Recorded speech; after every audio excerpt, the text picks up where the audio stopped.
O eternal and almighty God, from whom all power and wisdom come, we are assembled here before thee to frame such laws as may tend to the welfare and prosperity of our province. Grant, O merciful God, we pray thee, that we may desire only that which is in accordance with thy will, that we may seek it with wisdom and know it with certainty and accomplish it perfectly, for the glory and honor of thy name and for the welfare of all our people. Amen. We acknowledge we are gathered on Treaty 1 territory and that Manitoba is located on the treaty territories and ancestral lands of the Anishinaabe, Anishin, Inuak, Dakota, Oate, Dene, Sulene, and Nihithowag nations. We acknowledge Manitoba is located on the homeland of the Red River Métis. We acknowledge northern Manitoba includes lands that were and are the ancestral lands of the Inuit. We respect the spirit and intent of treaties and treaty making and remain committed to working in partnership with First Nations, Inuit, and Métis people in the spirit of truth, reconciliation, and collaboration. Good afternoon, everybody. Please be seated.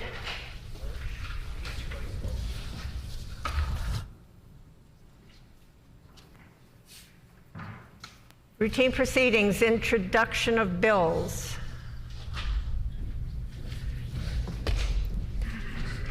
Introduction of bills. The Honourable Member for St. Boniface. Thank you, Madam Speaker. I move that, seconded by the member for Tyndall Park, that Bill number 245, the Public Schools Amendment Act, Campaign Financing, Loi modifiant la loi sur les écoles publiques, financement des campagnes électorales, be now read first time.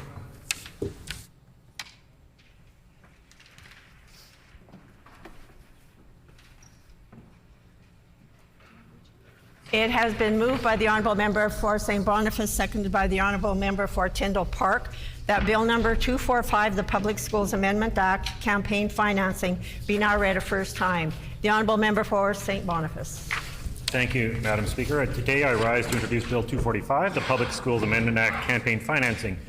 School trustees are one of the foundationally elected officials entrusted with the planning and delivery of education in school divisions.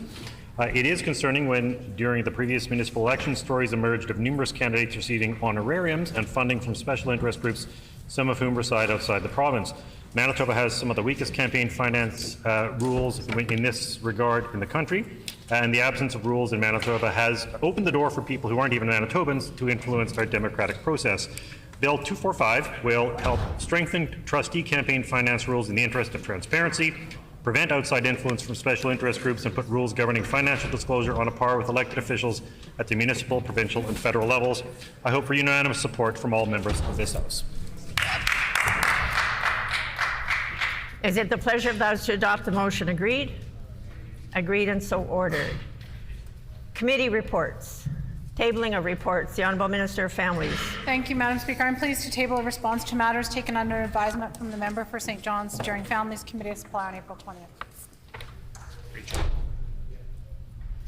Ministerial statements. Member statements. The Honourable Minister of Environment and Climate. Thank you, Madam Speaker. What makes a community and province great? It requires several contributing factors: affordability, quality of life, infrastructure, economy, jobs, social vibrancy, education, arts, innovation, location, inclusion, environment, and the people. This weekend, I was reminded just how important people are in making a community great. A fire this weekend at the Heritage Park Apartments left 180 residents displaced. The massive fire in West Winnipeg changed lives immediately, and it showed us how people make this a great place to live. As residents watched on in horror and wondered what will happen to us now, where will we go, what will we do, at the same time, another resident was starting to engage with the community and jumped into action to help those who are displaced. I want to recognize Diana Hildebrand, who lives in the neighboring apartment complex on Quail Ridge Road and who organized a donation drive for those displaced by the fire almost immediately. She told the media, "We've had donations from people all the way from Portageville Perry and beyond. People continue to drop off stuff and they just keep coming." The owner of Dreamland, Remy, a new favorite on Portage Avenue, also said they started collecting items to help people who lost so much in a long weekend fire. I spoke to Rennie. He called because donations were coming in at such a pace they ran out of room. And they're continuing to collect donations. And only in Manitoba would you have such a wonderful problem of not enough room. Every little bit makes a huge difference for someone and their family in our community. Madam Speaker, witnessing the generosity of our community and province is why I'm so very proud to be a Manitoban and a member of the Legislature. And I'm honored to represent the people of Kirkfield Park. I thank people like Remy and of course, Diana, who have done so much in our community. And I would ask my colleagues to join me in not only making a donation to any charity of their choice that serves their community as a token of appreciation for the honor we have to serve this great province, but also to thank people like Diana, Remy, and others who have donated. Thank you.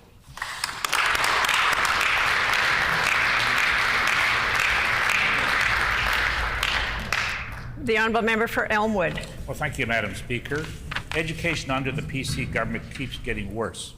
Miles Mac Collegiate has offered the International Baccalaureate for over 40 years, but recently they were forced to cut the renowned high school program, leaving many families devastated that this is no longer an option for their high school students. And make no mistake, we know exactly why the program was cut. It's all thanks to the PC government's continual cutting to education funding, which has left school divisions with no choice but to make cuts that hurt students. The IB program at Miles Mac has been one of these casualties.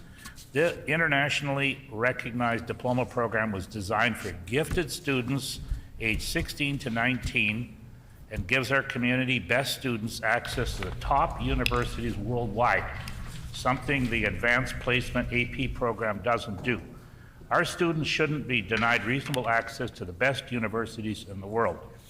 In their final year, students in the IB program often take university-level material, giving them a solid preparation for post-secondary studies. We know these programs just don't benefit the students taking them. More educational opportunities benefit the whole province, and likewise, cutting them will only hurt. Manitobans know the importance of having quality education in our province.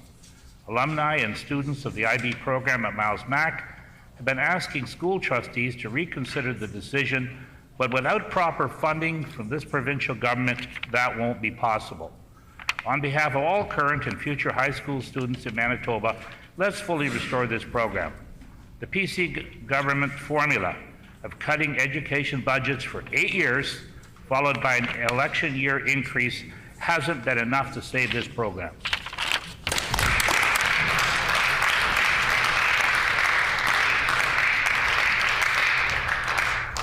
The Honourable Minister of Indigenous Reconciliation and Northern Relations. Thank you, Madam Speaker. With summer months fast approaching, many Manitobans will be out exploring and touring across our province. It gives me great pleasure to share with you a relatively new hidden gem in rural Manitoba. I recently toured the Second Chance Car Museum in Treeherne. I was absolutely awestruck when I walked through the doors of that large warehouse. The vintage gas bar in the center and a wonderful welcome to the vast collection of automotive history. Residents Ken and Linda Vandenez originally built the structure to house their classic vehicle collection. As their personal collection grew, so did the attention from the community and other visitors to the area, as well as many car enthusiasts from across Manitoba. The space accommodates and displays both new and vintage vehicles for owners who may not have had year-round storage options. The museum also collects pint-sized vintage items, all of which are uniquely displayed and incorporated with the vintage theme.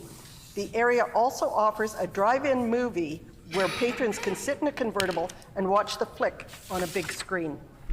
I would like to recognize and thank Ken and Linda for their investment in their community and for sharing their love and passion for cars and collectibles.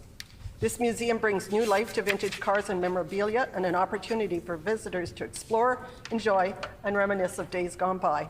Special thanks to Craig Soldier for taking on the role of museum manager and to the many volunteers who continue to help and build and showcase this vast space. You do not have to be a gearhead to appreciate this massive garage. There's so much history in one space, and I guarantee it will bring back memories for everyone and create new memories for the younger ones. I would recommend, if you and your family are exploring rural Manitoba, head to Treeherne and take in this new rural tourist attraction. It's well worth the drive, better than Steinbach. You won't be disappointed. I wish the very best for Second Chance Car Museum to grow and to prosper and for all to enjoy. Thank you, Madam Speaker. And I'll also ask that my colleagues join me to welcome Museum Manager Craig Soldier and volunteer and supporter Norfolk Treeherne Mayor Jules Gutchen.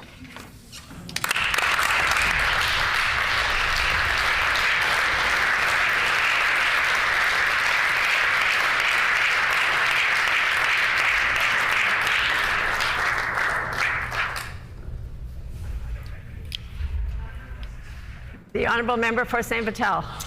For more than 5 years, Manitoba allied health care professionals have gone without a contract. 6,500 healthcare professionals across the province have had their wages frozen by this government since 2017, while the cost of living has risen by over 20%. That includes midwives working at Odemin Birth Centre in St. Vital, who I had the opportunity to join at their info picket just a couple of weeks ago. I heard how increasingly difficult it has become to make ends meet as their frozen wages can't compete with inflation and the rising costs of living. I got to hear how difficult it has become for professionals to justify staying in a province where the PC government has caused prolonged contract disputes, escalating vacancy rates, and a dangerous understaffing in critical areas. That's 5 years, 4 health ministers, 2 premiers, and still no deal. No deal for healthcare workers who we rightly called heroes during the pandemic and whose work we value on this side of the House. Instead, this government takes an embarrassing prize of being the worst in the nation. The length of time between contracts for MHACP is unprecedented and the longest in Canada. That's no way to treat respiratory therapists, paramedics, and other allied healthcare workers who put their lives on the line to keep our communities healthy. But how can we expect any different from this premier? She's one of those failed health ministers. Today's PC government is nothing more than a continuation of Brian Pallister's mismanagement of healthcare. Their mistreatment of workers has led to a critical state in our healthcare in this province. It's the same members and ministers who continue to fail us today. But Madam Speaker, soon Manitobans will have the opportunity to elect a new government, one that will fix the PC's mess in healthcare, stop the cuts, and respect our frontline workers. Thank you, Madam Speaker.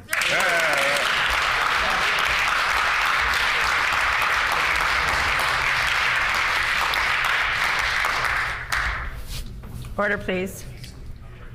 I'm going to ask members in the gallery that they are not to participate in the proceedings on the floor, and so we ask for no applause, please, by our guests.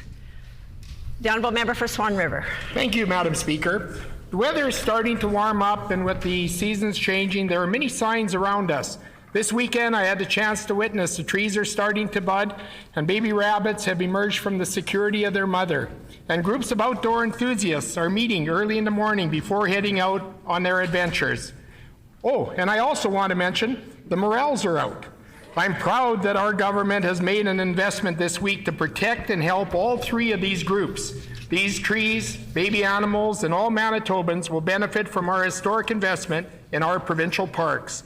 I hope that these canoe-toting constituents of mine were going to access a provincial park, and I can't wait to see these massive investments in these parks as they create more access for Manitoban that is climate resilient and environmentally sound. We want more people to access our parks, but we need to balance protecting the needs of our natural friends. These investments prioritize both. This $220 million investment in our protected spaces will benefit all Manitobans. It'll also help to address one of the calls that I most often receive. Can we have more yurts in Manitoba parks? Well, Madam Speaker, the answer is yes. We are building more now. Those persistent calls from campers every spring has been heard, and hopefully next year there will be more. Madam Speaker, Manitobans are accessing these great protected spaces that we all take stewardship of. Thank you.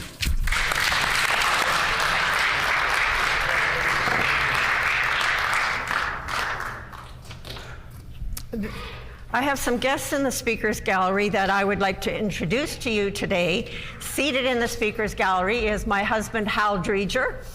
and also a longtime family friend, Drummond Brown. And we'd like to welcome you both to the Manitoba Legislature.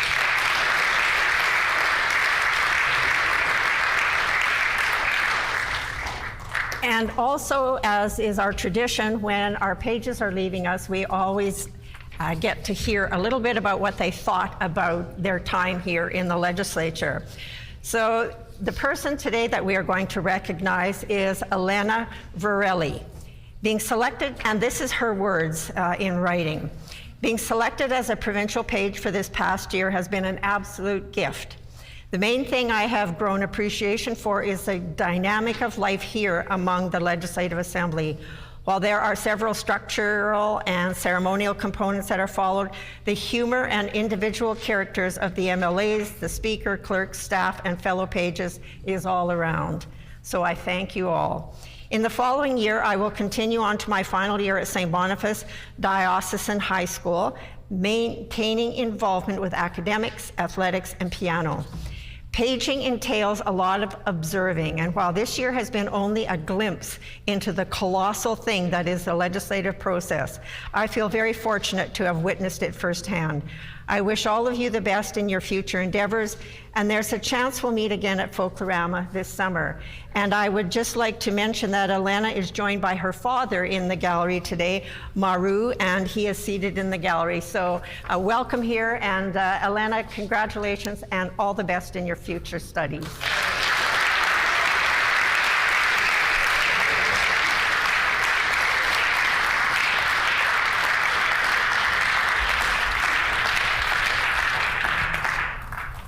Oral questions. The Honourable Leader of the Official Opposition.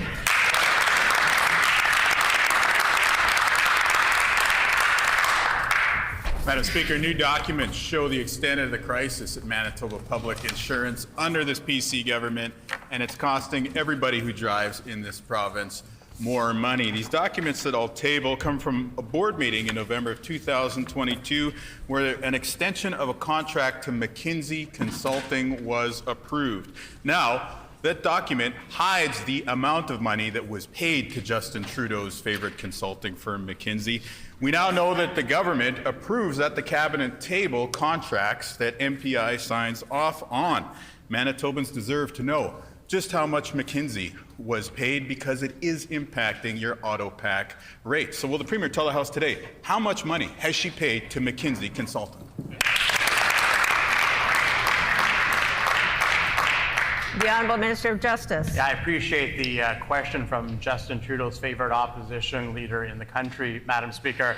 I can tell that particular member that at MPI, there's strong new leadership when it comes to the interim CEO, strong new leadership when it comes to the board chair.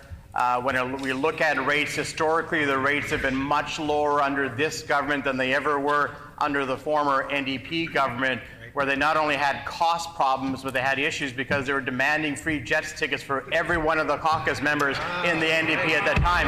We took strong action. They demanded free hockey tickets, Madam Speaker.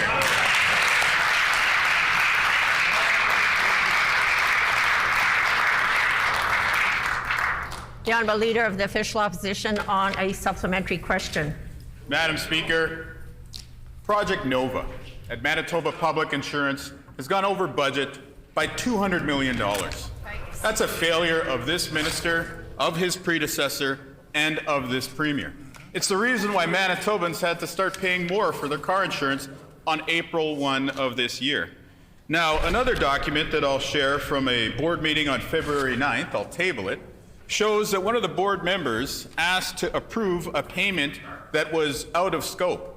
We know that there's been so much chaos and additional payments made to the former CEO, Eric Herbold, and Manitobans would be right to question whether this out-of-scope payment was being approved to pay to the former CEO. Again, this is costing you money every time you pay for your car insurance. So will the Premier please tell the House whether this out-of-scope payment went to Eric Herbold?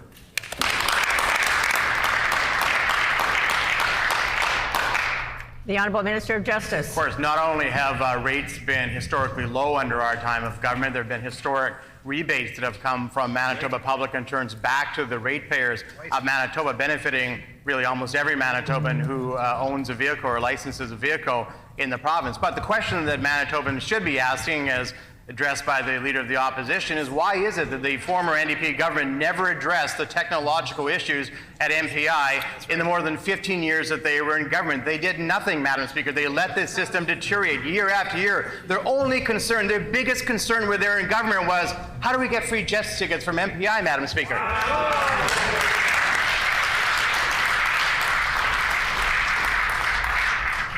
The Honourable Leader of the Official Opposition on a final supplementary. Here's the reality of the situation. Everyone in the province saw their car insurance rates go up on April 1 of this year. And if you haven't seen your rates go up yet, just wait until you renew your auto pack payments. The reason why is because this minister, this premier, saw cost overruns when it comes to Project Nova to the tune of $200 million. Now, what drove those cost increases? Well, it's not only the very poor management skills of the members opposite, it's the fact that they signed off on a $12 million untendered contract to McKinsey Consultants. And of course, they approved not one, but many, many additional payments to the former CEO of Manitoba Public Insurance. Many folks are paying more on their car insurance in Manitoba today because of these additional payments. That's the truth as of April 1 of this year. How does the Premier justify these overpayments to out-of-province consultants?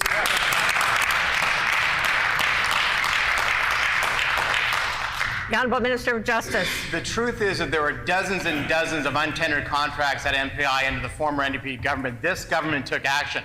The truth is there's historic rebates from MPI under this government to Manitobans who have been licensed in their vehicles. The truth is there are historic low rates at MPI compared to the former NDP government. The truth is that that former government never did anything on the technology. They let it languish for 15 years, knowing that it was deteriorating. This government took action. This government ensured there are rebates. This government ensured there are low rates, and will continue to do so. That's the truth, Madam Speaker.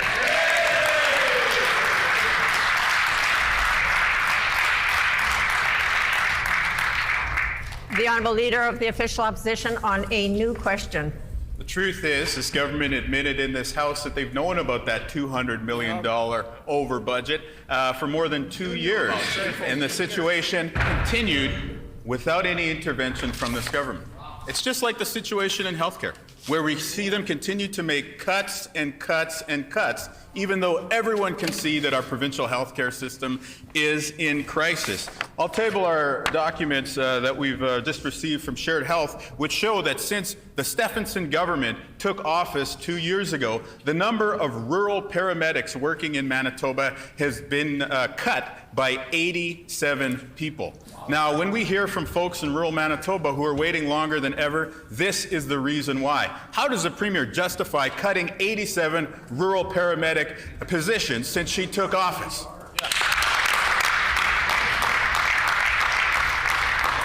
The Honourable Minister of Finance. Well, thank you very much, Madam Speaker, and certainly welcome the paramedics that are with us today, and we appreciate the good work that they do across our province. Madam Speaker, I also want to advise the House that the Government of Manitoba and the Winnipeg Fire Paramedic Service has just completed negotiations on a new service purchase agreement that will ensure the reliable and consistent delivery of emergency medical response, transport, and community paramedicine services within the City of Winnipeg. And I want to compliment the leadership of the Mayor and especially the Premier for making this deal work.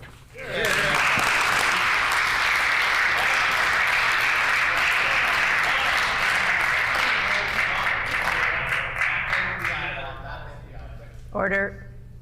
The Honourable Leader of the Official Opposition on a supplementary question. For 7 years, city ambulance wait times have increased under this government because of their cuts. Now in an election year, they want to put out a press release and act like it's all good. Manitobans know the truth. That's right. Just like the truth in those documents that I tabled for the Deputy Premier, which show that in communities like his, the number of paramedics working has been cut. When the Stephenson government took office, there were 704 paramedics working in rural Manitoba. Today, 617. That means that this government has cut 87 rural paramedic positions.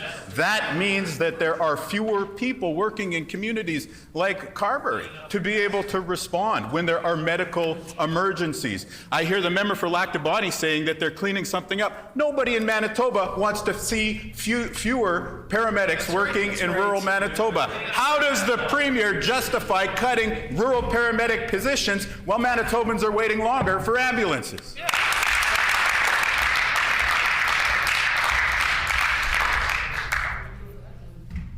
The Honourable Deputy Premier. Well, Madam Speaker, our government recognizes the labor challenges that we have here in Manitoba, and quite frankly, we've got the same healthcare challenges right across the country. That's why this year in our budget for healthcare, we've increased the funding for healthcare 9.2%. That's a $668 million additional money for healthcare in Manitoba. And Madam Speaker, over and above that, we've committed $200 million to attract healthcare workers. Our goal is to attract 2,000 healthcare workers. Madam Speaker, that will include adding paramedics to our workforce. Order. Right across the province of Manitoba. $200 million committed to attracting 200 healthcare professionals in Manitoba.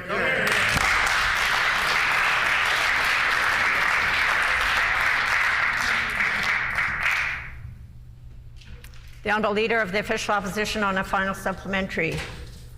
Deputy Premier wants to talk about other provinces. Well, we'll tell him this. Other provinces are here in Manitoba recruiting paramedics. They're taking people away from the bedside in communities like Riverton and Ericsdale and Carberry.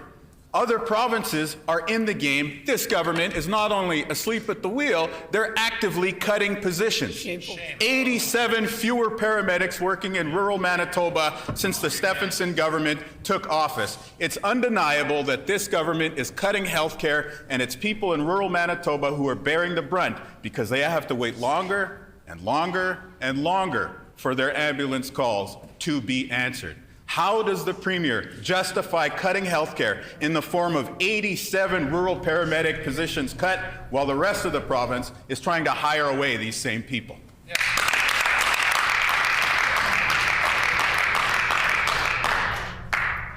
The Honourable Deputy Premier. Well, Madam Speaker, the member opposite clearly points out the challenges in labour. In fact, we are competing with other provinces for healthcare professionals. That's the fact of the matter, Madam Speaker. Order. That is why we put 9.2% more money into healthcare to address that, Madam Speaker. That is $668 million more money for healthcare. We've also put in $200 million to attract 2,000 healthcare workers. We've got over 700 new healthcare workers already. Madam Speaker, we recognize the challenges. We've added more positions for paramedics. Madam Speaker, we're ready to hire paramedics. Manitoban is open. We're ready to hire paramedics because they do provide a valuable resource for Manitobans.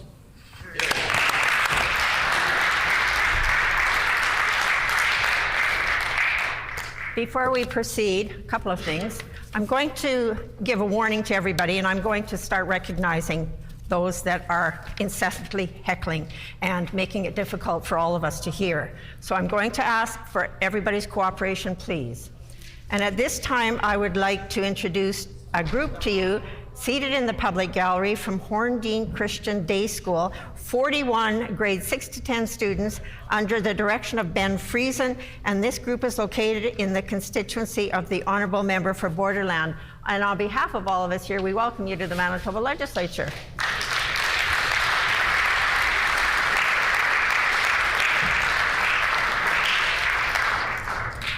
The Honourable Member for St. John's. New FIPA documents show that under the PCs, there are 87 fewer rural paramedics working in shared health since 2020. Paramedics are fed up with the PCs and their continued disrespect and their refusal to bargain fairly.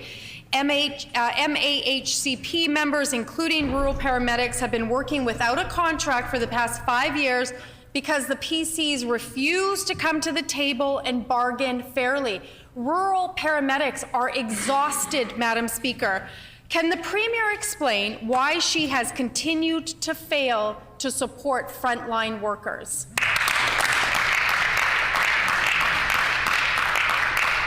The Honourable Minister of Justice. We have great respect for all the paramedics, both rural and urban, who are working in very, very important jobs on the front lines of healthcare provision. In fact, that's recognized by the announcement just today when it comes to the Winnipeg rural paramedics. But generally for paramedics, I would say when it comes to respecting their profession, self-regulation was brought in by this government when it came to paramedics in Manitoba generally. And it was stopped by the former government because they traded it away on the leadership floor of the NDP leadership when they said, well, we won't do that if we can get support for Greg Selinger. That's what kind of respect they showed for paramedics, rural and urban.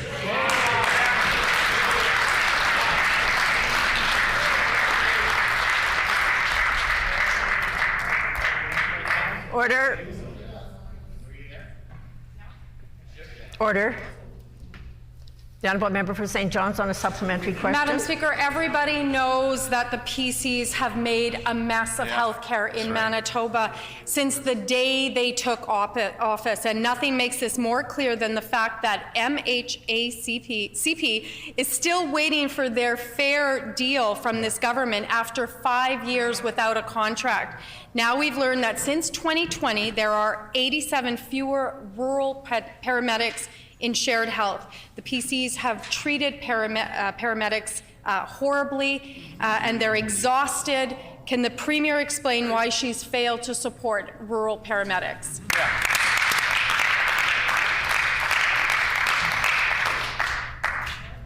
The Honourable Minister of Justice. Great respect for all of our paramedics in the province of Manitoba. Of course, we cut our ambulance fees in half because we knew it was important that that support be provided. But we do remember, now the member for St. John says she wasn't at that convention when they traded away the opportunity for paramedics to have self-regulation for their profession.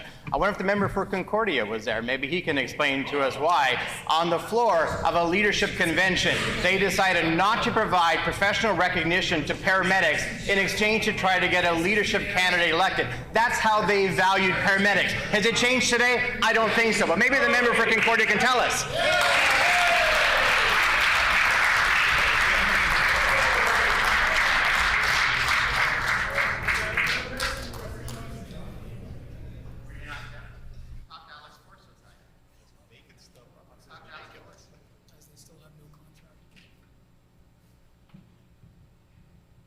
The Honourable Member for St. John's on a final supplementary.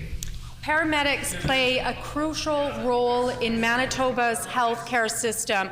We know that on this side of the House, and we want to honor and acknowledge and lift them up for the work that they continue to do. That's right. They are the first people to respond to emergencies, and they save lives every single day. Yet this PC government has repeatedly disrespected them and refused to bargain fairly. They are exhausted. They are dealing with mental health issues because there are 87 fewer rural paramedics now that are on the front lines since 2020. This is a real dangerous impact on the lives of Manitobans. Can the Premier explain why she has failed MAHCP workers, including paramedics, including the ones that are in the chamber with us today? Yeah.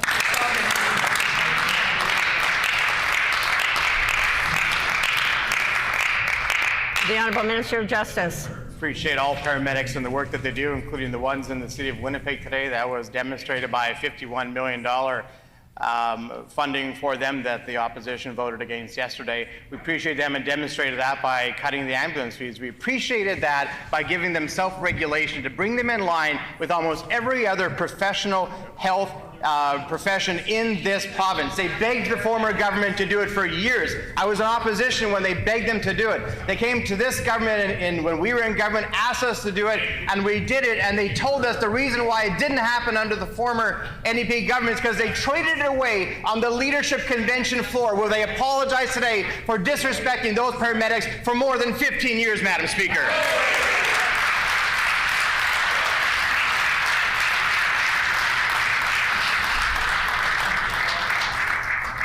The Honourable Member for St. Vital. Madam Speaker, allied healthcare workers are a key part of our frontline healthcare system. But after 5 years, they are still waiting for a fair deal.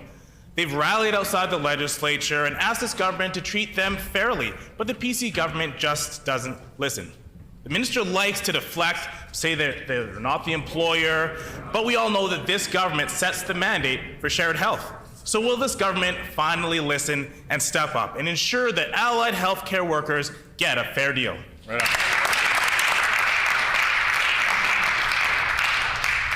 The Honourable Minister for Consumer Protection and Government Services. Thank you, Madam Speaker, and certainly I do intend to get to the question that the member has offered up here, but before I do that, I do want to also add my thanks and appreciation to the paramedics who are here today, to all the paramedics who serve in our province. We very, very much value the work that you do. We respect the work that you do. We never want to have you come to our house, but we are so grateful that you're available to come to everyone else's. And where there is need, we think you are the heroes in this province. We incredibly do value the work that you do, and I can assure you, despite what the members opposite want to say, that they have our respect, our appreciation, and they will continue to be a priority for us. The member's time has expired.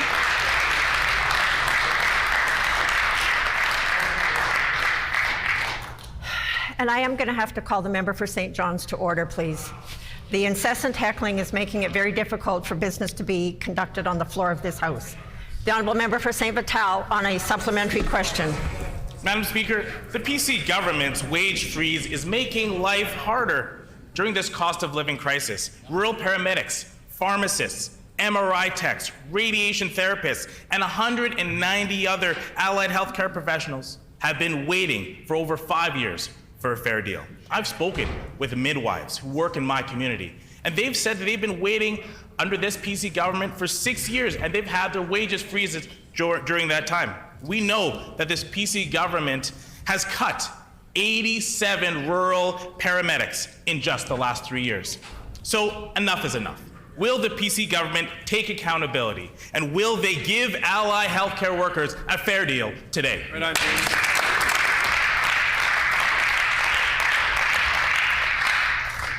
The Honourable Minister for Consumer Protection and Government Services. Madam Speaker, as the member even noted himself in the first question, government's not the employer, shared health is. And certainly shared health and the unions have been in active negotiations. Those negotiations are now being aided by a mediator, and I'm optimistic that progress will continue to be made there. And I'm optimistic that a fair deal will be arrived. And I will note that every deal that has been concluded by this government within healthcare, which includes a significant majority of all healthcare workers, includes retroactive, compounding pay increases. There's no reason to expect anything else in this deal.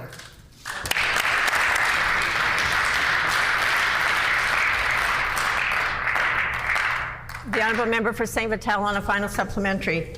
Madam Speaker, allied healthcare workers have had enough of the disrespect from this PC government, the broken promises as well. And they've provided an unprecedented voting action and 99% in favor of strike action. This government's promised to complete all wage and contract negotiations by the end of fiscal year 2022-23, but that has come and gone with no deal. And allied health workers are still waiting. It's unacceptable, Madam Speaker. So will the minister stand up today, stop the disrespect, stop the deflecting, and take responsibility? And will he give allied healthcare workers a fair deal today?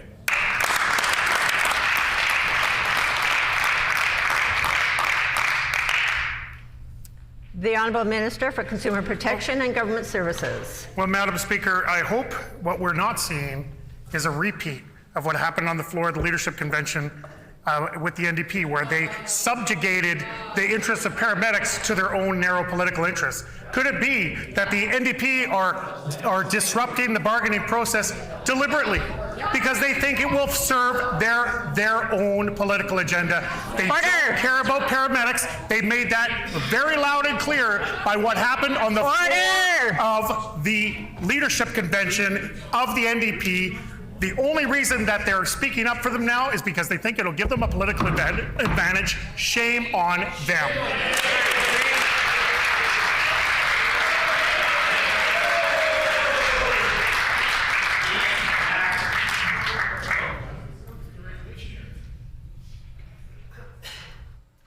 The honourable member for Fort Garry. Madam Speaker, this afternoon we've heard this government continues to refuse to take accountability for the mess they've made in health care.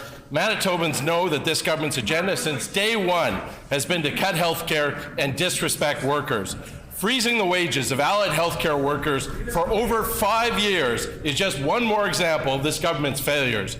These are our frontline workers who give us the care we need. It's high time this government cared about them and challenges they are facing. Will the minister do the right thing and give allied health care workers a fair deal today?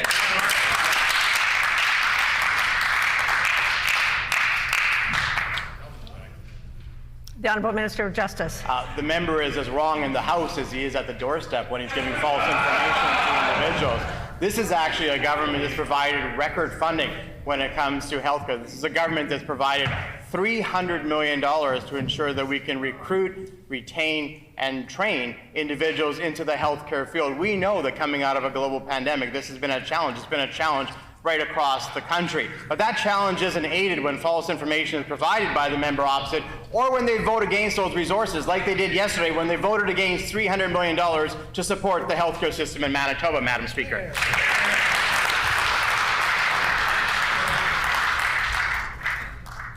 The honourable member for Fort Garry on a supplementary question. You know, Madam Speaker, actions speak louder than words, and after 5 years without a fair deal, Order. That shows the disrespect this government is showing to allied healthcare workers. They are burnt out and struggling with serious mental health concerns, but this PC government continues to ignore them. Instead, they cut 87 paramedics over the past 3 years.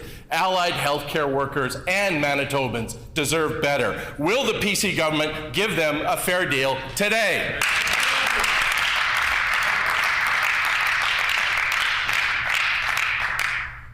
The Honourable Minister of Justice. The right action for that member yesterday would have been to stand in support of the appropriation bill that helped to provide hundreds of millions of dollars to recruit and retain professionals in our healthcare system. But that member decided to do something different. He decided to vote against that support. Many members of the NDP decided to do something different when it came to treating our paramedics when they were in government. They ignored their request for self-regulation. They decided to trade off Greg Selinger for paramedics. You know, Greg Selinger might have been a good professor. I prefer paramedics over Greg Selinger, Madam Speaker.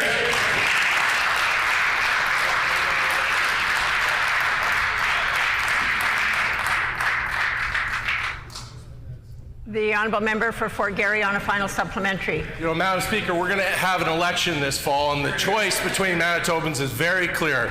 You can have the party of millionaires for millionaires that give billionaires tax breaks, or you can have a party that supports allied healthcare workers and the healthcare frontline workers in Manitoba.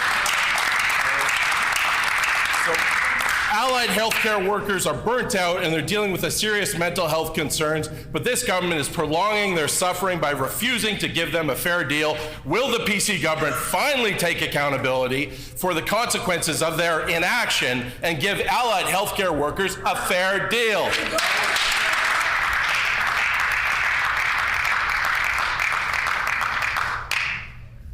The Honourable Minister of Justice. Well, there are choices, and I guess when the member was leaving his $1 million home this morning, he would have had a choice. Did he want to drive to the legislature and fulfill his role as an MLA, or should he drive to his law firm and fulfill the other full-time job that he has as a defense lawyer? He has a choice too. Does he actually want to be a full-time MLA, or does he want to be a full-time defense lawyer? The other choices are, of course, the Manitobans want to support a party that will go and support them when it comes to affordability, or do they want to support a party that will increase their PSC? They do want to support a party that is looking to heal our healthcare system, or support the party that destroyed it. Those are the choices. When he's over at his law firm this afternoon, he can think about those choices, Madam Speaker.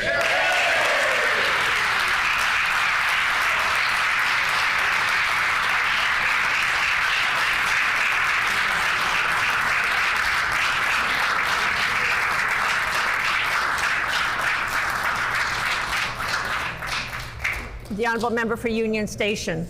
For 7 straight years, the PCs have cut healthcare in rural Manitoba, and they've disrespected rural healthcare workers, causing many of them to seek work elsewhere or to leave the system altogether. And now we've learned that the only ophthalmologist in Brandon has decided to leave. And I'll table that letter, Madam Speaker. That means that no one in Western Manitoba is available to provide cataract surgery to the Manitobans who need it. Can the Premier explain what she is doing to ensure an ophthalmologist is hired as soon as possible?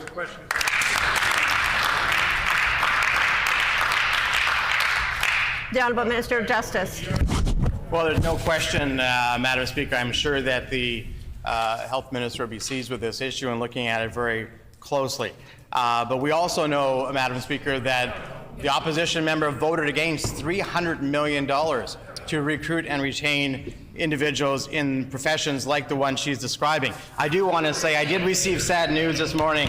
Dozens of emergency room doctors have written an open letter warning about unsafe conditions at hospitals. And I wanted to acknowledge that. Of course, that happened this morning in British Columbia, NDP-run British Columbia, Madam Speaker.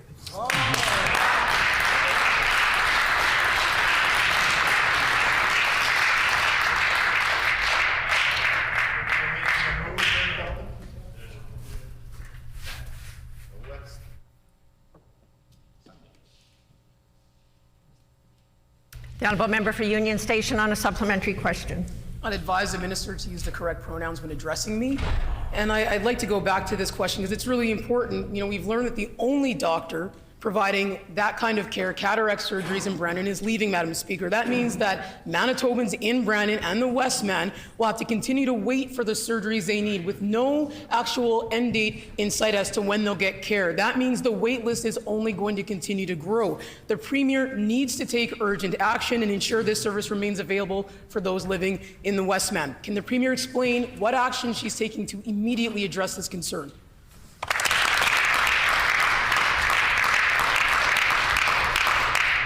The Honourable Minister of Justice. First of all, I want to apologize to the member, Madam Speaker. And I also want to say that this particular challenge is true. It's a challenge in Manitoba. I know that the Minister of Health will be looking at the challenge that's been addressed or been raised by the member when it comes to Westman. But when I look at NDP British Columbia, I see that 60% of British Columbians can't find a doctor. In fact, a recent news article said that almost 1 million residents have no family doctor in British Columbia, a province that's been run by the NDP for many years. It just goes to the point that there are many, many challenges, not just in Manitoba when it comes to healthcare, but across Canada. But it won't be solved by voting against support, $300 million of support, as every member opposite did yesterday, Madam Speaker.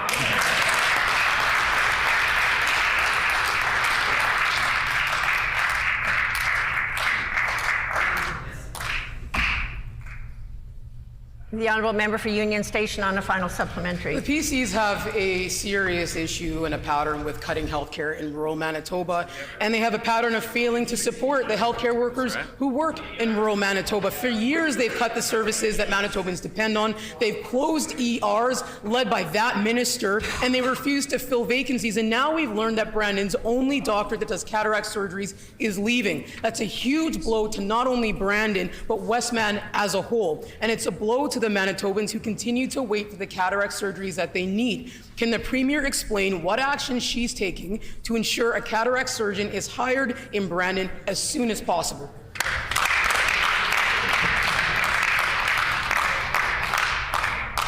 The Honourable Minister of Justice. Well, one of the actions is investing $300 million in ensuring that we're getting healthcare professionals in the province of Manitoba, and that's an action that every member of the NDP voted against yesterday.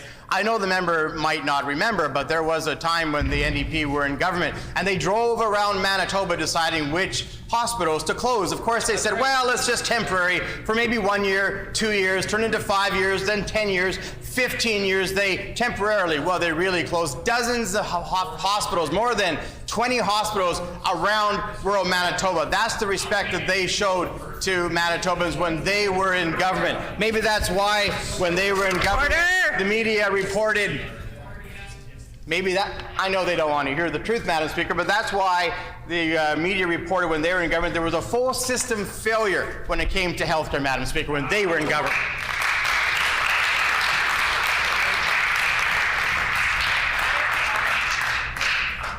The honourable member for St. Boniface. Thank you very much, Madam Speaker. In 2017, the PC government announced the closures.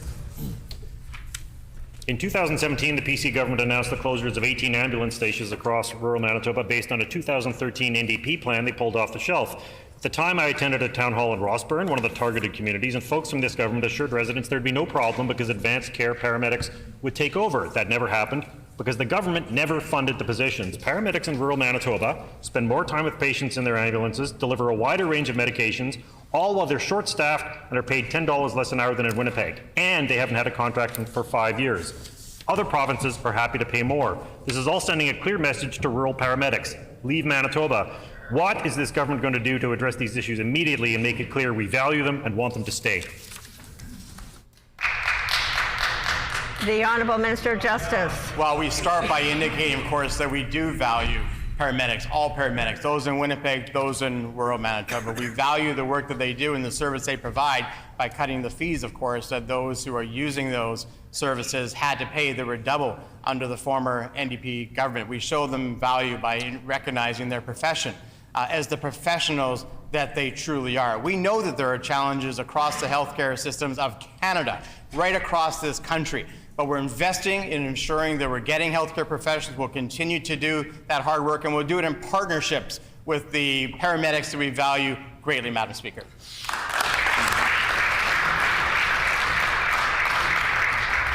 The honourable member for St. Boniface on a supplementary question. Thank you, Madam Speaker. We heard from paramedics in Winnipeg as well, who've been facing their own stresses because workplace shortages are so bad. As Winnipeg has grown and as its population ages, there have been no new ambulances put on the road in the city of Winnipeg for years.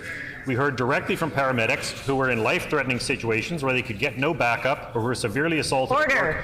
All while dealing with traumatic and sometimes tragic situations. These cause mental injuries. We need more ambulances, paramedics, and especially more support for people who've experienced a mental injury at work, because workers' comp does nothing. Is this government going to make sure that people who suffer mental injuries at work get the help and care they need? The Honourable Minister of Justice. Well, this was a timely question, Madam Speaker, because just in the last hour or hour and a half, the Premier of our province, together with the Mayor of the City of Winnipeg, were announcing a more than $50 million agreement for ambulance service in the City of Winnipeg.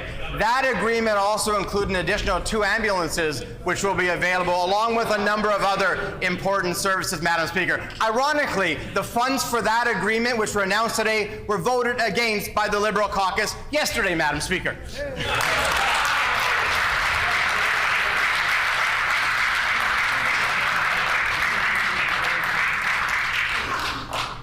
The Honourable Member for River Heights. Madam Speaker, Margaret Ward died at Grace Hospital in the early morning hours of Monday, January 30th of this year. At the time, I understand there was only a first-year resident physician covering more than 100 patients at the hospital for the whole weekend. The minister had been aware of the shortage of night coverage 2 months earlier. Margaret's husband, Charles, who's in the gallery today, was told he could not stay overnight with Margaret as she was not at risk of dying. When he and his daughter arrived at 6 a.m. the next morning, they found her dead. The physician did not arrive until 9 a.m. Will the minister call a full investigation into the impact of the shortage of overnight physicians at Grace Hospital earlier this year to better understand the problems that this shortage created? The Honourable Minister of Justice. I appreciate the member asking the question. I want to send our condolences to Margaret's husband, who is here today in the gallery. I also want to indicate, while we're appreciating, of course, the support, the additional financial support that's gone into the Grace Hospital, every situation like this is taken seriously. It needs to be taken seriously. I know that the Minister of Health will be seized with this issue. I know that she'll follow up on the question that the member opposite has asked. And again, I want to express our condolences, because these losses are not only tragic, but they impact many in a family and in the communities. Thank you, Madam Speaker. The Honourable Member for Swan River. Thank you, Madam Speaker. Yesterday, we passed Budget 2023, historic help for Manitobans. Our government is supporting hardworking Manitobans, Manitoban businesses, and the services that we all rely on. This budget provides so much assistance to Manitoba that the NDP couldn't even agree if they were in favor or opposed to it. A full quarter of their caucus couldn't bring themselves to vote against it, including their leader in the MLA for St. John's. I welcome them to Team Manitoba. Can the Minister of Finance please share the vision of this historic budget and the help that it offers Manitobans today and for years to come?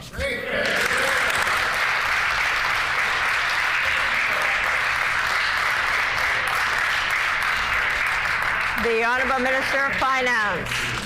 Madam Speaker, Budget 2023 provides the largest tax reduction in our province's history.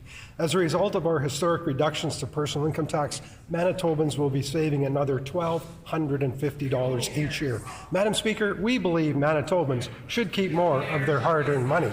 In addition, Madam Speaker, Budget 2023 fortifies services for Manitobans by providing record investments in healthcare, education, public safety, and social services. Once again, the NDP voted against these historic investments. We are also making investments in economic opportunities and infrastructure to prepare our great province for an even brighter future.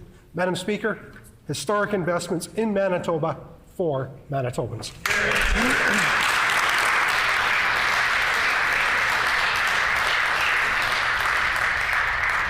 The Honourable Member for Flin Flon. Thank you, Madam Speaker. This PC government has clearly shown that Northern Health Care is not their priority. They forced the Northern Health Region to cut millions of dollars, forcing paramedics to use ambulances that aren't safe to be on the highway, causing shortages of paramedics. The system is suffering. People are not getting the care they need.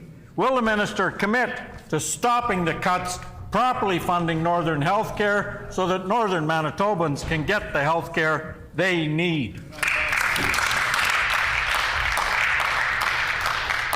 The Honourable Minister of Justice. Well, the member opposite, of course, knows that there's historic and record investments in healthcare, and that would include new investments in the north.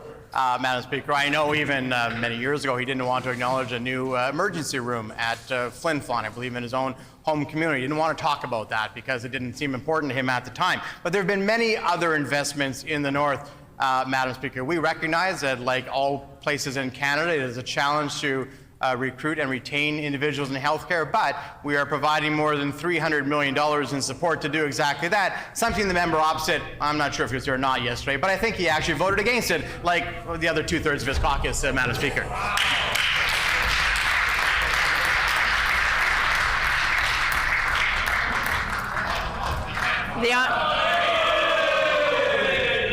The Honourable Member for Flin Flon.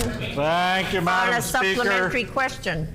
Thank you, Madam Speaker. Northern Manitobans deserve to be able to access the same level of care that everybody else in Manitoba gets.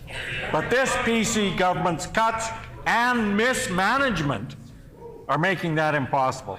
Northern Manitobans struggle to find affordable transportation to their appointments in the city and can't access the same services as the rest of Manitobans simply because they don't have the means to pay for it. That's not right. Will this minister, will this government, will this premier stand up for Northern Manitobans and restore the services that they need to access health care in this province?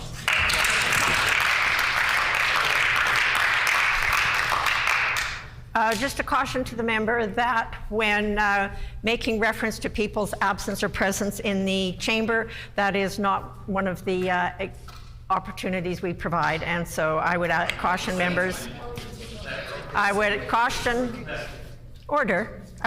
the member not to make reference to whether people were here or not. The Honourable Minister of Justice. Another 20 years and I'll know the rules, Madam Speaker. Madam Speaker, when it comes to northern transport, when it comes to patients coming into Winnipeg, I remember very clearly the shambles that program was in when we came into government in 2016. And I recall asking the then Deputy Minister of Health, can we see the policy when it comes to northern patient transport? And they said, well, there wasn't a policy. Well, I can hear the members here today because he's heckling from his seat all the time, Madam Speaker. But if he was actually going to, another one, I know. If he was actually going to listen, Madam Speaker, he would know there wasn't even a policy for that particular program. When I asked the officials in health, why wasn't there a policy, they weren't sure. Well, I think I know the answer. It wasn't a priority for the NDP government. They talk a good game, but they don't actually make Northern Manitoba or health a priority, Madam Speaker.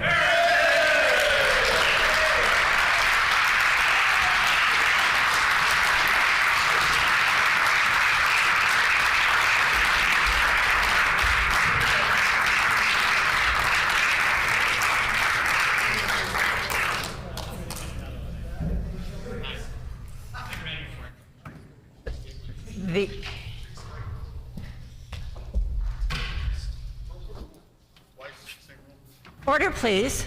And if the member was saying I was giggling, that is absolutely incorrect. And I think that is coming pretty close to crossing a line when referring to anything the Speaker is doing in this House. So a caution to the member on that regard. And to the Minister of Justice, another caution, again, that referring to whether a person is in the House or not in the House is one of the rules that is not allowed. So a caution to the member. And time for oral questions has expired. Petitions. The Honourable Member for Transcona. Thank you, Madam Speaker. I wish to present the following petition to the Legislative Assembly. The background to this petition is as follows. Number 1, according to Census 2021, Punjabi is the 4th most spoken language in Canada. Order! And there are 33,315 people in Manitoba whose native language is Punjabi. Number 2, thousands of Punjabi newcomers are coming to Manitoba as students and as immigrants looking to call this province home. People of Punjabi origin contribute a great deal to the social and economic development of Canada and Manitoba in fields such as education, science, health, business, and politics. Number 3, in coming to Manitoba, Punjabi newcomers make sacrifices including distance from their cultural roots and language. Many Punjabi parents and families want their children to retain their language and keep a continued cultural appreciation. Number 4, many good bilingual programs in public schools for children and teens available in other languages including French, Ukrainian, Ojibwe, Cree, Hebrew, and Spanish. Punjabi bilingual programs for children and teens, as well as Punjabi language instruction at a college and university level, could similarly teach and maintain Punjabi language and culture. Number 5, Punjabi bilingual instruction would help cross-cultural friendships, relationships, and marriages, and prepare young people to be multilingual professionals. We therefore petition the Legislative Assembly of Manitoba as follows: to urge the provincial government to take steps to implement Punjabi bilingual programs in public schools similar to existing bilingual programs and take steps to implement Punjabi language instruction in other levels of education in Manitoba. This petition, Madam Speaker, is signed by many Manitobans.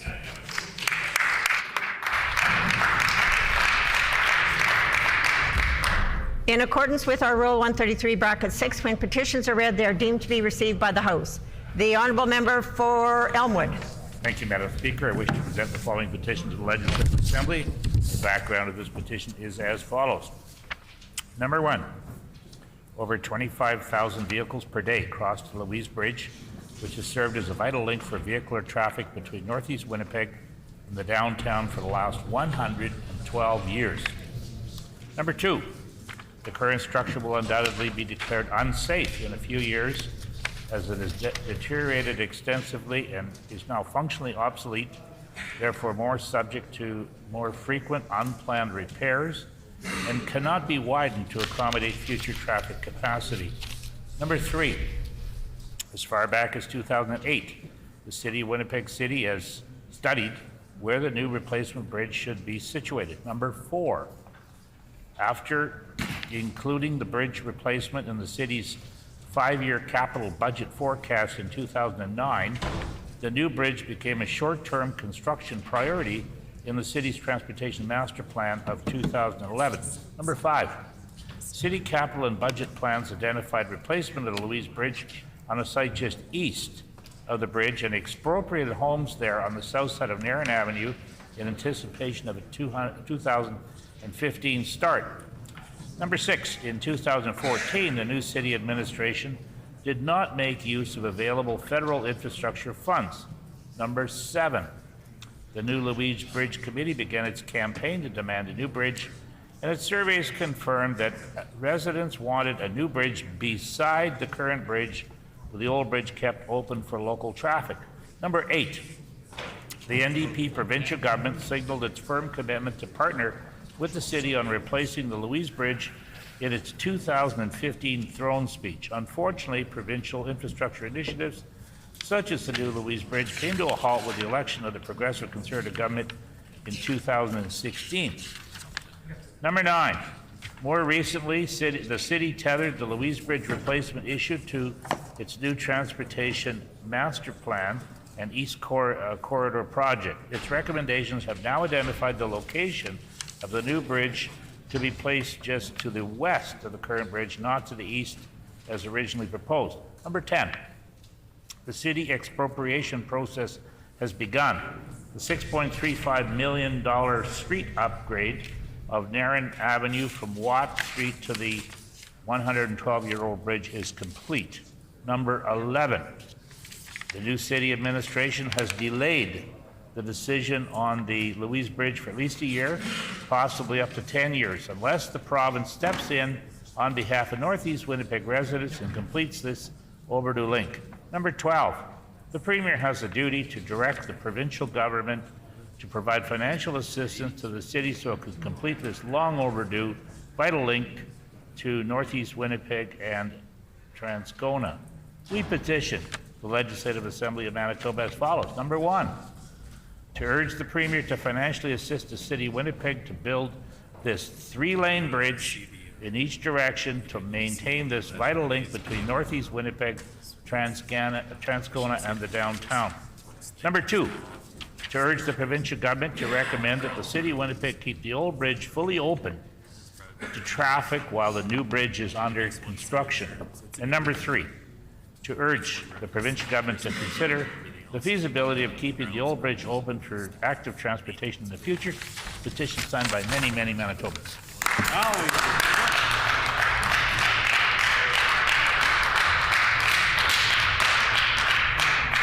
The Honourable Member for Notre Dame. Madam Speaker, I wish to present the following petition to the Legislative Assembly. To the Legislative Assembly of Manitoba, the background to this petition is as follows. Number 1, residents of the River Park South community in Winnipeg are disturbed by the increasing noise levels caused by traffic on the South Perimeter Highway. Number 2, the South Perimeter Highway functions as a transport route for semi-trucks traveling across Canada, making this stretch of the perimeter especially loud. Number 3, according to the South Perimeter Noise Study conducted in 2019, the traffic levels are expected to increase significantly over the next 20 years, and backyard noise levels have already surpassed 65 decibels. Number 4, Seniac Road, which runs alongside the South Perimeter, contributes additional truck traffic, causing increased noise and air pollution. Number 5, residents face a decade of construction on the South Perimeter, making this an appropriate time to add noise mitigation for the South Perimeter to these projects. Number 6, the current barriers between the South Perimeter Highway and the homes of the River Park South residents are a berm and a wooden fence, neither of which are effective at reducing the traffic noise. We petition the Legislative Assembly of Manitoba as follows. Number 1, to urge the Minister of Transportation Infrastructure to consult with noise specialists and other experts to help determine the most effective way to reduce the traffic noise and to commit to meaningful action to address resident concern. Number 2, to urge the Minister of Transportation to help address this issue with a noise barrier wall along residential portions of the South Perimeter from St. Anne's Road to St. Mary's Road and for River Park South residents. This petition has been signed by Saidi Hussain, Omar Jabbar, William Schrader, and many other Manitobans.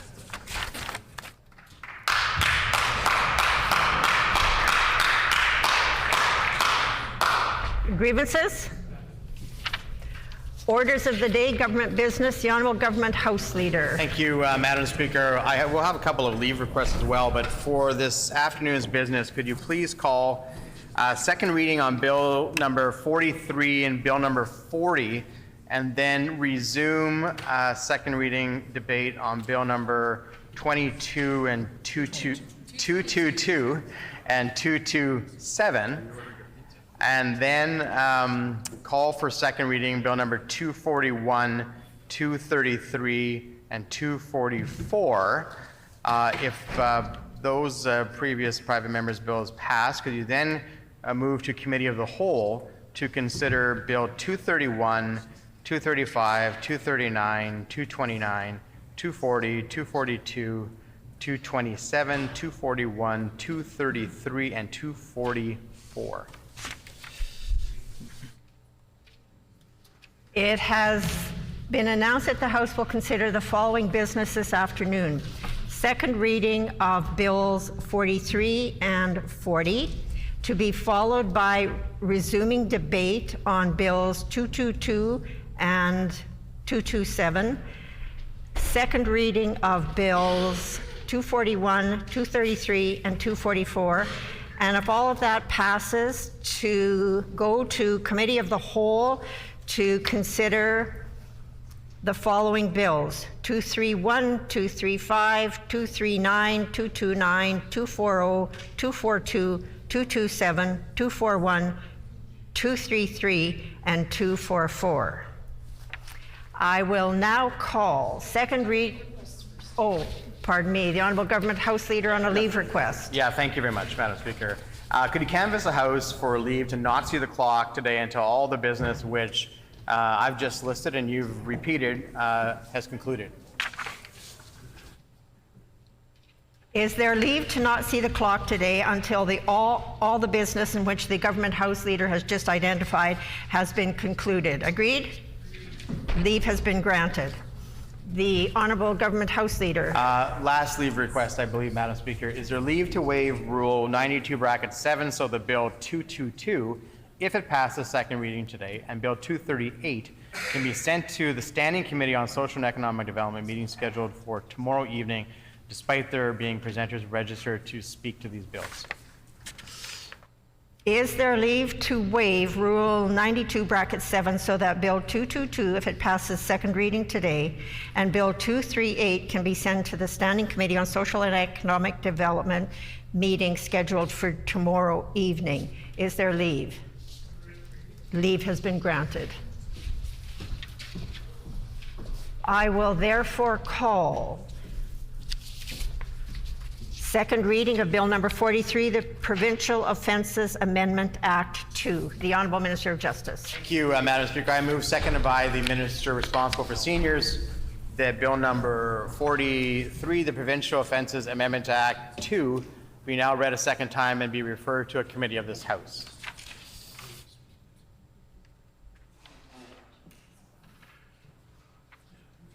It has been moved by the Honourable Minister of Justice, seconded by the Honourable Minister of Seniors, that Bill 43, the Provincial Offences Amendment Act 2, be now read a second time and be referred to a committee of this House. The Honourable Minister of Justice.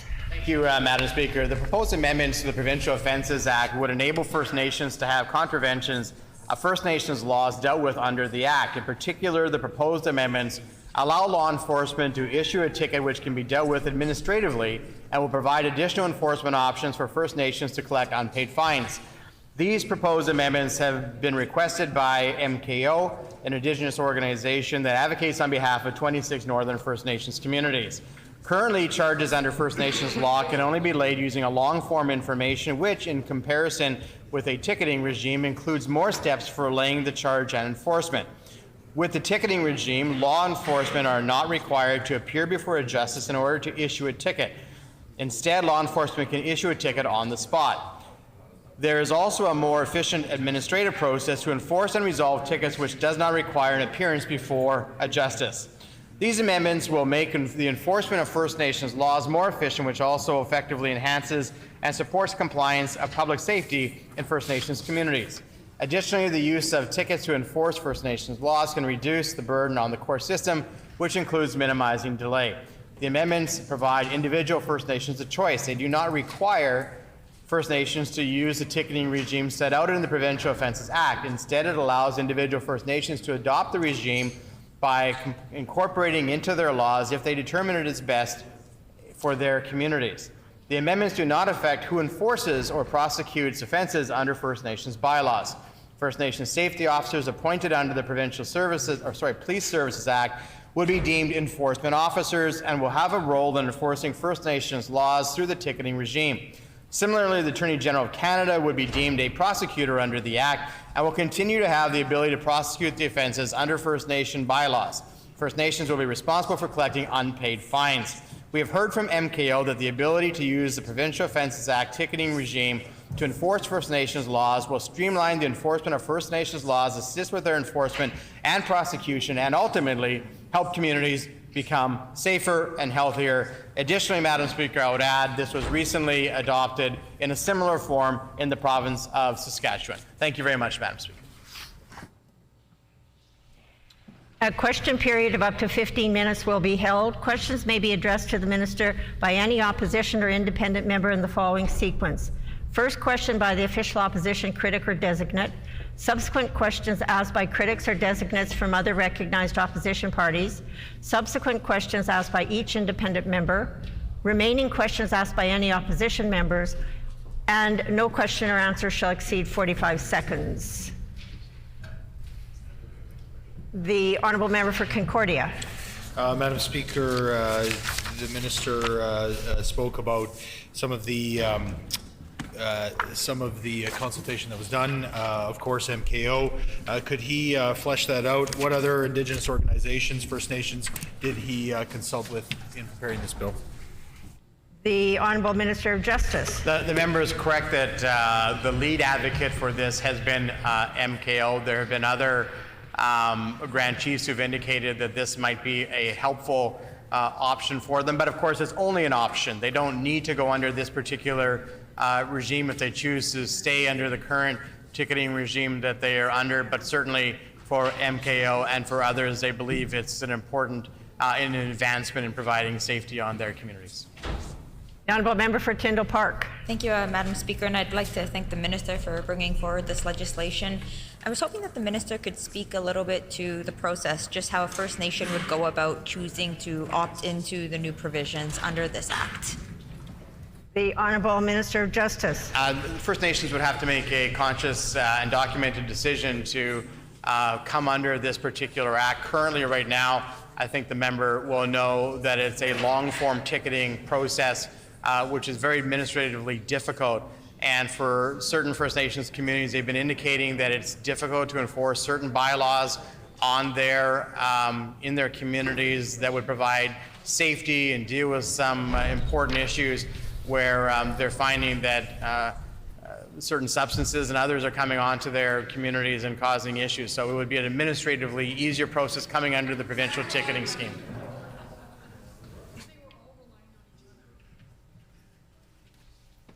The Honourable Member for Thompson. Thank you, Madam Speaker. Manitoba Kiwait Nagokumaka identified these issues publicly in November of last year. Why has this government not made an effort to act on their requests sooner? This bill could have been guaranteed to pass if it was introduced earlier. The Honourable Minister of Justice. I appreciate the fact the member is raising concerns that it has taken 5 months, I think, since he indicated it was raised publicly. I would note, not politically, but it's worth noting that the former NDP government never acted on these concerns in 16 years. So 5 months might not be as quick as the member might like. 16 years is a little bit longer. Order. Order. I'm going to have to call the Minister of Justice and the Honourable Member for Concordia to order.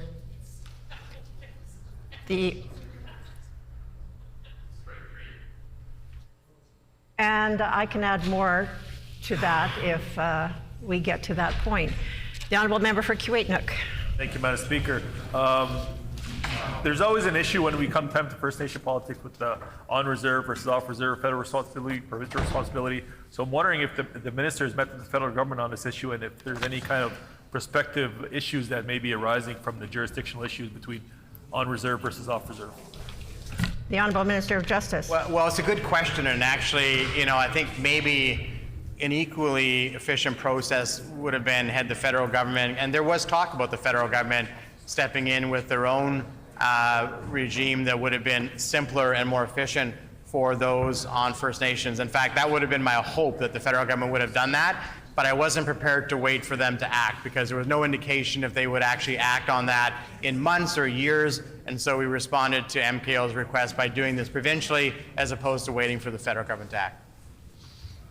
The Honourable Member for Thompson. Thank you, Madam Speaker. It seems as though the government has listened to First Nations concerns with Bill 43. Can the minister explain why he's failed to do so with other issues like Orange Shirt Day and the Channels Project?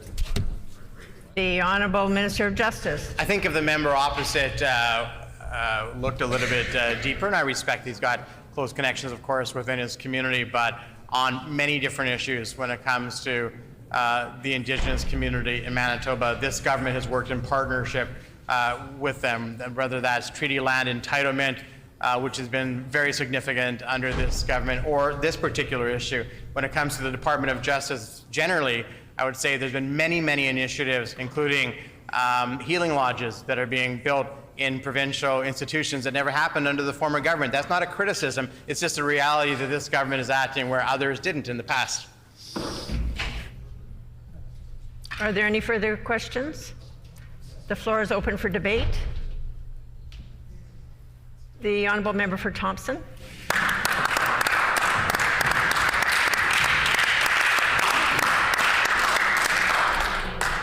Thank you, Madam Speaker. I am honored to put a few words on the record for the Provincial Offences Amendment Act. As a former First Nation leader, I know the importance of self-determination, self-governance. Being able to keep our streets safe has been a challenge in the past. Not being able to enforce certain laws or bylaws has been very difficult, especially during the pandemic. I know during my time as chief, the pandemic was one of the hardest things we faced, especially in an isolated community. And being able to enforce our own bylaws was a challenge. And so I first of all, I want to thank MKO for putting the pressure on this government and being able to amend this act. So First Nations have control over their own self-governance and determination. One of the challenges during the pandemic was not having the resources to enforce certain bylaws. And so this amendment, I think, does do that when it comes to provincial offenses, which was key in the pandemic. We weren't able to ticket, to enforce certain provincial bylaws that would have came in handy during the pandemic and might have actually saved lives. So, and I thank the Grand Chief of MKO for bringing this forward and putting pressure on the government for these changes in the Provincial Offences Amendment Act. I think the Grand Chief has his heart in the right place in making sure that First Nations are able to take care of themselves, govern themselves accordingly, and so bringing this forward is really going to help First Nations bring peace and order to their communities. We know that a lot of our communities are struggling right now with mental health issues brought forward by the pandemic, addictions issues.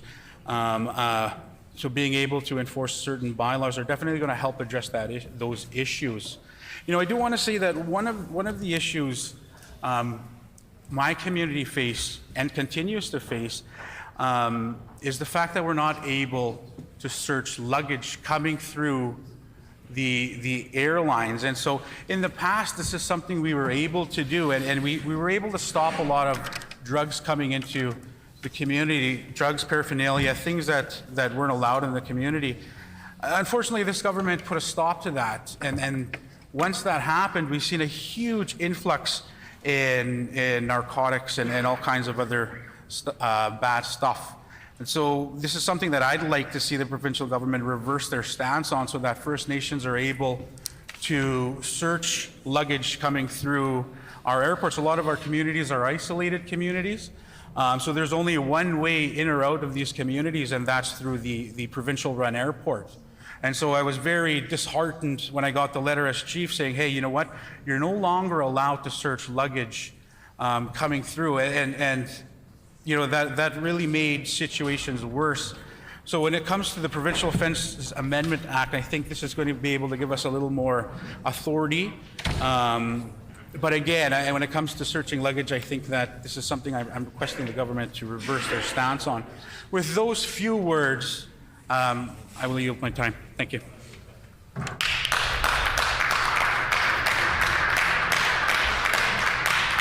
The Honourable Member for Tyndall Park.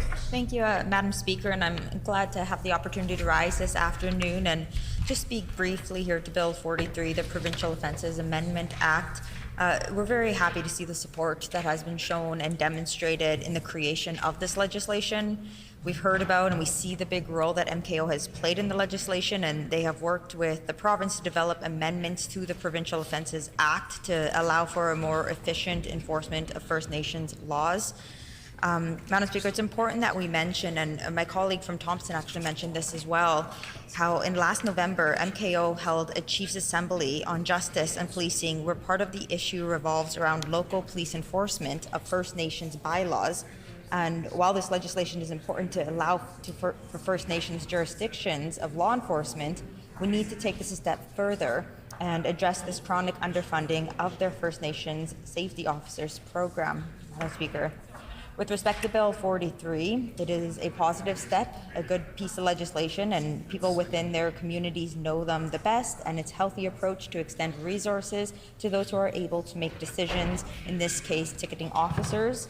I'm very encouraged to see that the money from the tickets stay within the communities, but again, it's just starting to scratch the surface of how underfunded many of these communities have been. Madam Speaker, it's important to just clarify the rules of where we physically are at all times and the laws that we have to abide by. And I know I often think about the texting and driving, and I like using that as an example because everyone knows that texting and driving is illegal. But I'm not confident that everyone in Manitoba knows the steps that a person needs to take in a situation such as this, Madam Speaker. So I believe in our legal system and that it's here to protect us, and I believe that Manitobans need to be better aware of protocol. And Madam Speaker, I just want to wrap up my remarks by thanking those who work in our justice system, whether it be the departmental staff who helped brief us earlier today, whether you be a police officer on the street, whether you be part of organizations such as Bear Clan or working in a correctional facility. Just want to thank you for your work. Thank you, Madam Speaker. The Honourable Member for Kiweetnook. Thank you, Madam Speaker.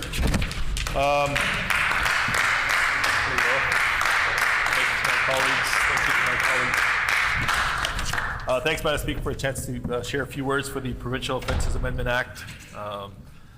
In regards to First Nations policing, First Nations law enforcement, in the Q&A part of this bill, I talked about jurisdiction, and I asked a question about jurisdiction because that's always kind of been a bounce back and forth between issues that arise in First Nation communities, whether it be provincial responsibility versus federal responsibility, and it seems like both levels of government, if the issue is kind of contentious and it's a little bit more controversial, or if it's about enforcement, it's something they kind of bounce back and forth.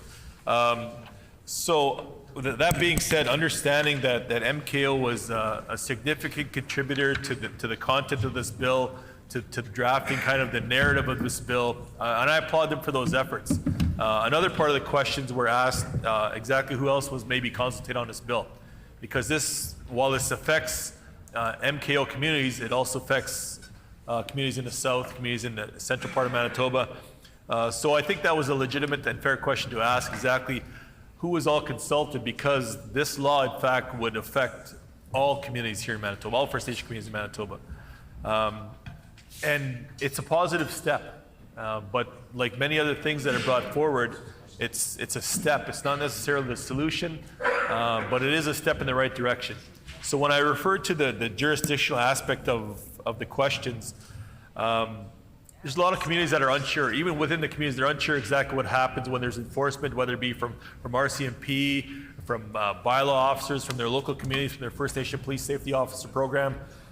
So there's some confusion as to what takes effect, what takes precedent, who has authority versus who doesn't have authority. So I'm hoping that a lot of those would have had the opportunity to be discussed more wholesome in the legislature. But again, as my colleague member from Thompson had asked, this is very quick, very rushed to come. And it's a welcome step, mind you, but at the same time, it also is due a more wholesome discussion. So those kind of discussions we're hoping can continue on, and this step and this piece of legislation I brought forward shouldn't be the be-all, end-all, because there's a lot more to this. There's a lot more questions in terms of revenue enforcement, things like that. And also, when the provincial government does things that affect First Nation communities, time and time again, there's also not dollars that are associated with that when it comes time to First Nation communities, instead trying to defer that responsibility to the federal government. So one of the questions that arises out of this is there in fact dollars then to train First Nation safety officers more so than what's there, because there is issues with the program, there is underfunding issues with the program.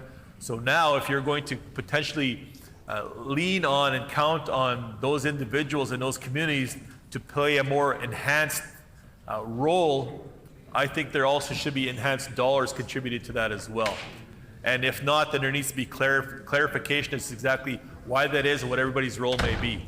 And my understanding is also it's up to First Nation communities to opt in if they choose to opt in, or they can opt out. So again, what is the mechanism to do that? What is the mechanism to opt in versus potentially, if it's something that's not working, the option to opt out? And exactly what kind of steps does that entail to be able to do that? Because that is something that is also very important.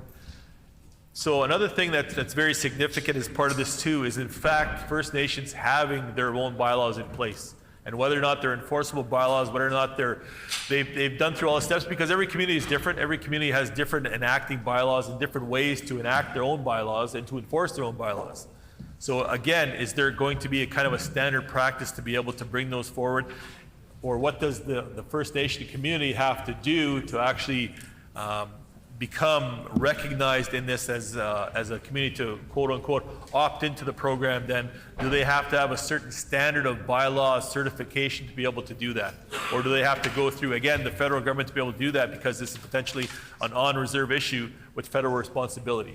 So simple questions like that are hopefully something that can be worked out in the details. And I know there was a real push to have this in place. And I know, and I think the member from Thompson was kind of alluding to the fact that a lot of this too is the result of work of MKO, because there is a lot of issues with fly-in communities and isolated communities and winter road accessible communities that are very limited to what they can do to enforce kind of transportation to and from of illegal goods and illegal activities. So I know a lot of this is kind of the basis of those discussions and why this is such an important piece of legislation to bring forward. But again, Mr. Deputy Speaker, it's a step. It's a step in the right direction, but it is something that needs to be more wholesomely thought out as well. So I'm hoping when this comes into place that, you know, whatever government of the day now comes forward with, it strengthens this with consultations and discussions with southern communities, with other northern communities as well, with AMC, with MKO, with SCO, and all the other political territorial organizations that are in place here. So there is a way to actually strengthen this, so there is no gaps. Because time and time again, when I've gotten up in this chamber and spoken about Indigenous communities and the issues they have with governments, we always talk about the gaps that are there between federal and provincial responsibility. So I'm hoping this legislation can be strengthened a little bit at some point in time to actually close some of those gaps off, because this is, again, as I mentioned, something that I feel is a little bit rushed, is needed though, but is a little bit rushed. So there is some details that I think could be brought in here to strengthen this piece of legislation, so that it encompasses all. So there is no kind of gray area, and there's no uncertainty from all communities to be able to say, well, where do I go here? What's the responsibility here? Where do we go? Those kind of questions. Because if you're asking any questions about legislation that are brought forward, then it just means that it's not wholesomely thought out. So with that being said, Mr. Deputy Speaker, this is something that really needs to be strengthened, to close those gaps, to close that uncertainty, so when a question arises, whether it be from the province or federal governments, or the First Nation government or First Nation individuals in the community, that they have a clear answer and they know exactly what this means and what this means for them, what this means for enforcement in the communities, what this means for fines in the community, what this means for revenue in the community. Because that's another question when it arises when enforcement on First Nation communities is any kind of fines, any kind of penalties that are in place. If there is a revenue attached to that, if there's a dollar value attached to that, where does that go? And where does that clarification come from in this legislation? So all that being said, Mr. Deputy Speaker, I believe this is a step in the right direction. It is something that is called for by First Nation communities, and I do applaud the government for listening to those voices. But again, there are a lot more voices out there to be heard on this kind of issue. So I'm hoping this government is open to hearing those conversations, hearing those concerns, and strengthening this legislation at some point in time so it encompasses all, so all those gaps are closed, all those questions are answered, and there is no gray area. Thank you, Mr. Deputy Speaker.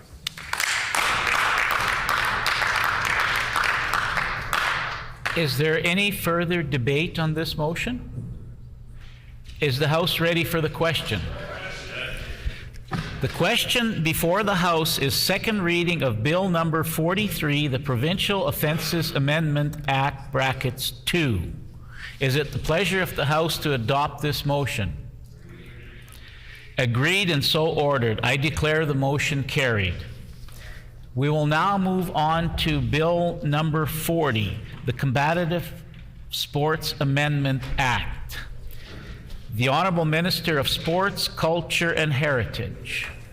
Thank you, Mr. Deputy Speaker. I move, seconded by the Minister of Municipal Relations, that Bill number 40, the Combative Sports Amendment Act, be now read a second time and referred to a committee of this House. Her Honor, the Lieutenant Governor has been advised of the bill, and I table the message.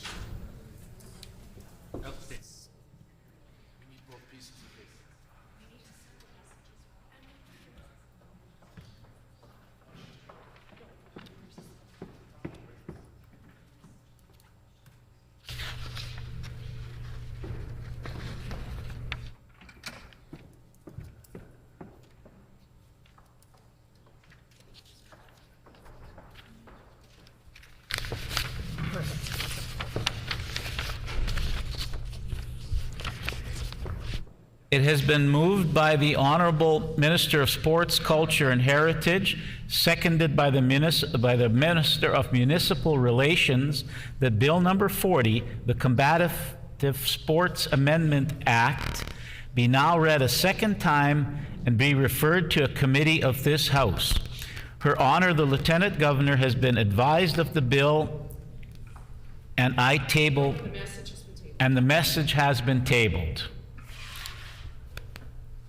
The Honourable Minister of Sports, Culture and Heritage. Thank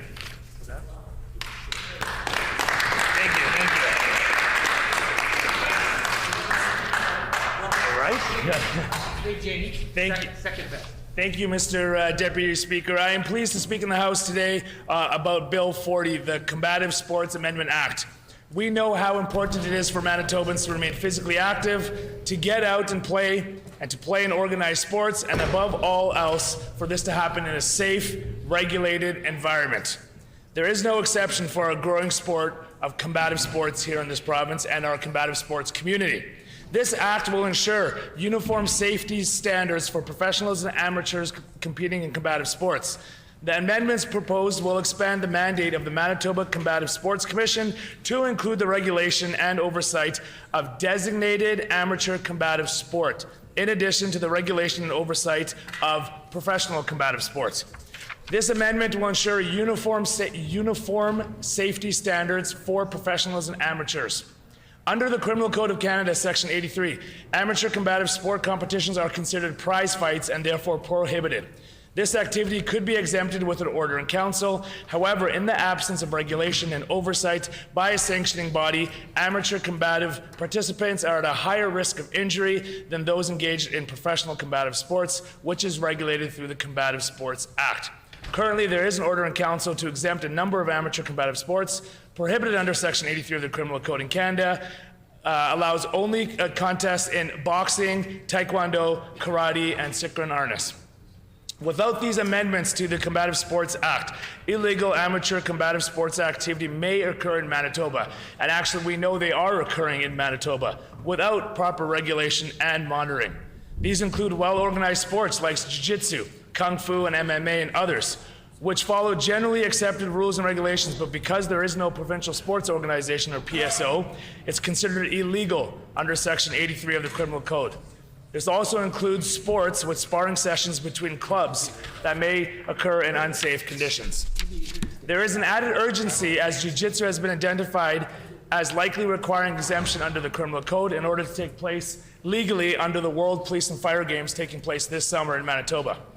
Members from the mixed martial arts community have called for amateur combative sports to be exempted under the code and regulated by the Manitoba Combative Sports Commission. In recent years, a petition was signed with over 1,700 signatures from the MMA, kickboxing, and Muay Thai community, calling for amateur combative sports to be exempted under the Criminal Code and regulated by Manitoba's Combative Sports Commission.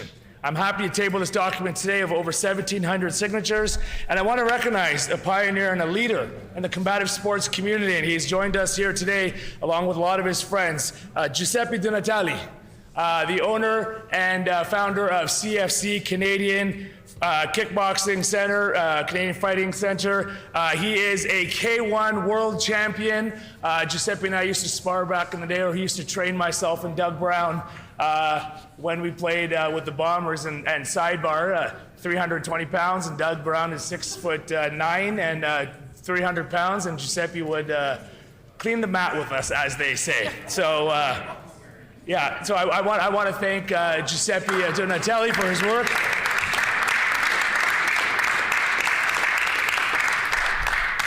And being a champion and a leader in this call, along with, there's a lot of other colleagues up there as well, and I'm going to get a chance to introduce them very quickly before my time is up. But I do also want to say, you know, we have another gym here with Malcolm Edwards from Bay's Martial Arts, and this past April, an event was hosted by the Manitoba Sports Martial Arts Association. They had 302 participants here in Manitoba, but they were not allowed to spar.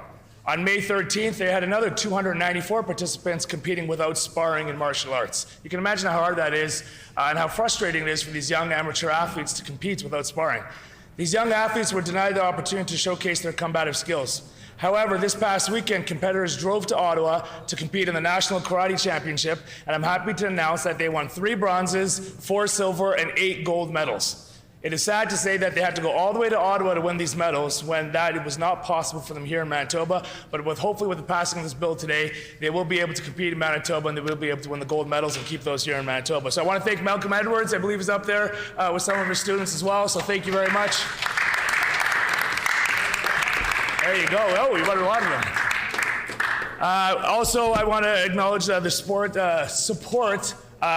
We've had an ongoing dialogue. This probably wouldn't be possible today without John McDonald, who is with Manitoba Combative Sports Commission. So John McDonald, thank you for your work. We also have Keenan Rempel up there from the Manitoba Combative Sports Commission. Alan Murray from the Brazilian Jiu-Jitsu. Randall Boutte. We have Johnny Tutsi from CFC as well. We have a lot of members from the Sikron Arnas community. I apologize if I got the names wrong. Clyde Anavis, Mary and Emmeline Pagado, and many others today, along with the 1,700 signatures supporting this. So I can go on and on about how important this bill is, but at the end of the day, Bill 40 is the result of consultation and collaboration with Manitoba's Combative Sports Commission, Sport Manitoba, and the combative community. This bill is vital for the safety of amateur athletes. It all comes down to the safety and well-being of the amateur athletes. As I just explained, right now there is nothing for them. This bill puts in protections for the safety of our youth, of our amateur athletes as we go forward, as combative sports is growing. We all know the benefit of sports. We all know what it can do for these youth, for these kids as they go into adults, to go on into great things in their life. So really this bill at the end of the day is all about the safety. Our government is committed to enhancing athlete safety in all sports and expanding the range of sport activities in the province of Manitoba, including combative sports. Not proceeding with this proposed amendments may result in illegal and unregulated combative sports competitions that put athletes and other participants at risk of injury. And actually, we already know those are happening. My department will prioritize the development of regulations in collaboration with Manitoba's combative sport community to align with amendments made to this legislation.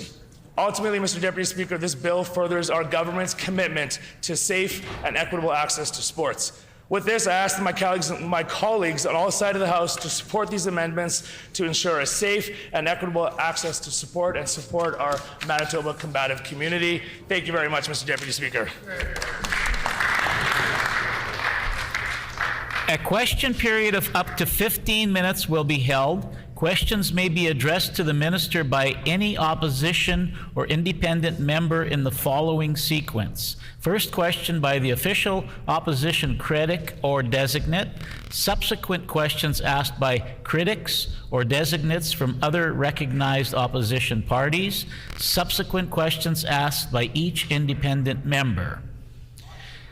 Remaining questions asked by any opposition members, and no question or answer shall exceed 45 seconds.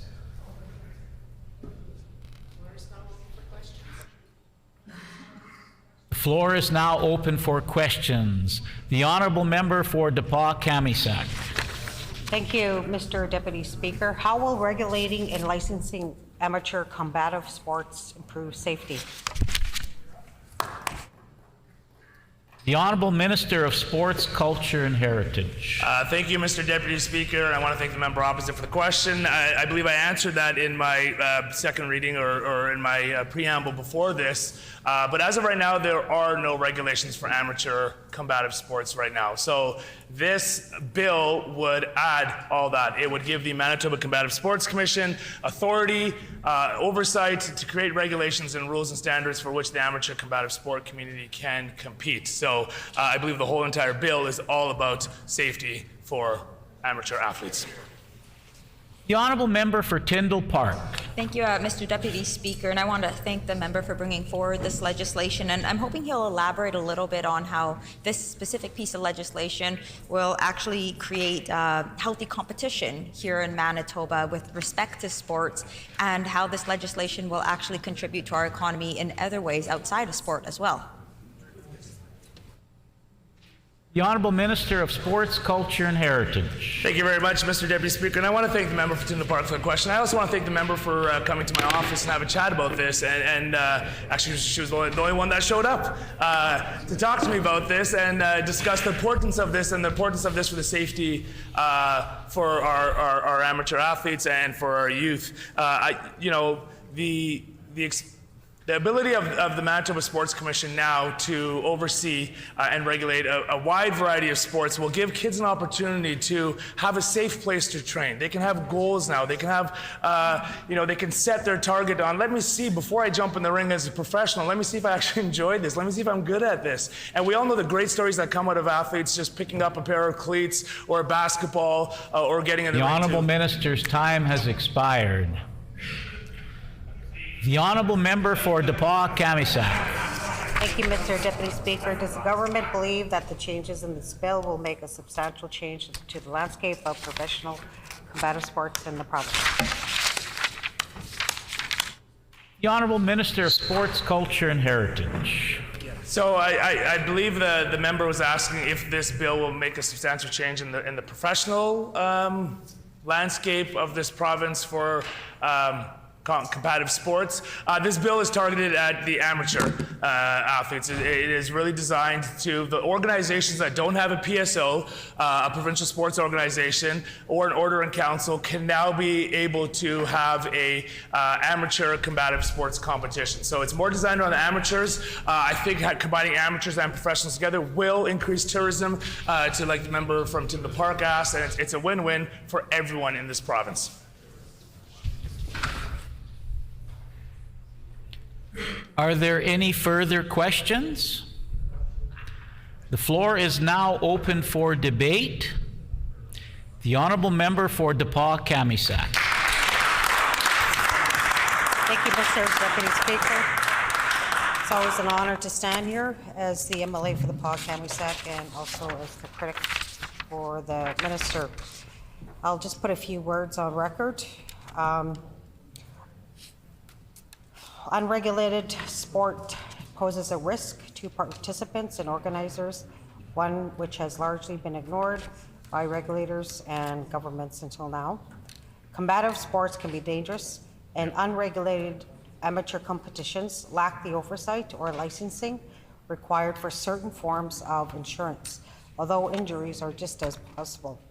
Without standards imposed on competitions through the Commission, there is a fear of inconsistent safety in these competitions, and as a result, more injuries and consequences for organizers are possible.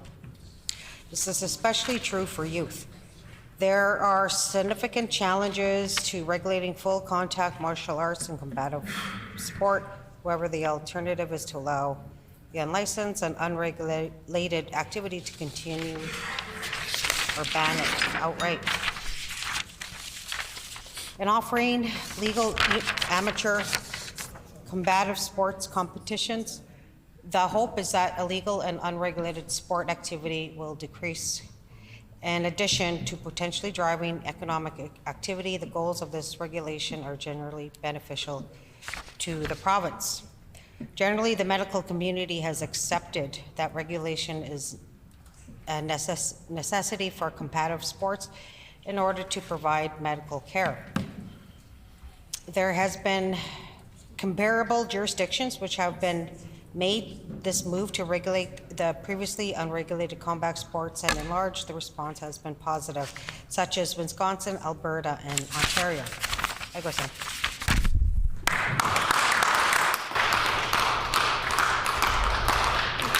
The honourable member for Tyndall Park. Thank you, Mr. Deputy Speaker, for the opportunity to rise this afternoon and for the friendly round of applause. I don't typically get applause in these chambers, so thank you for that.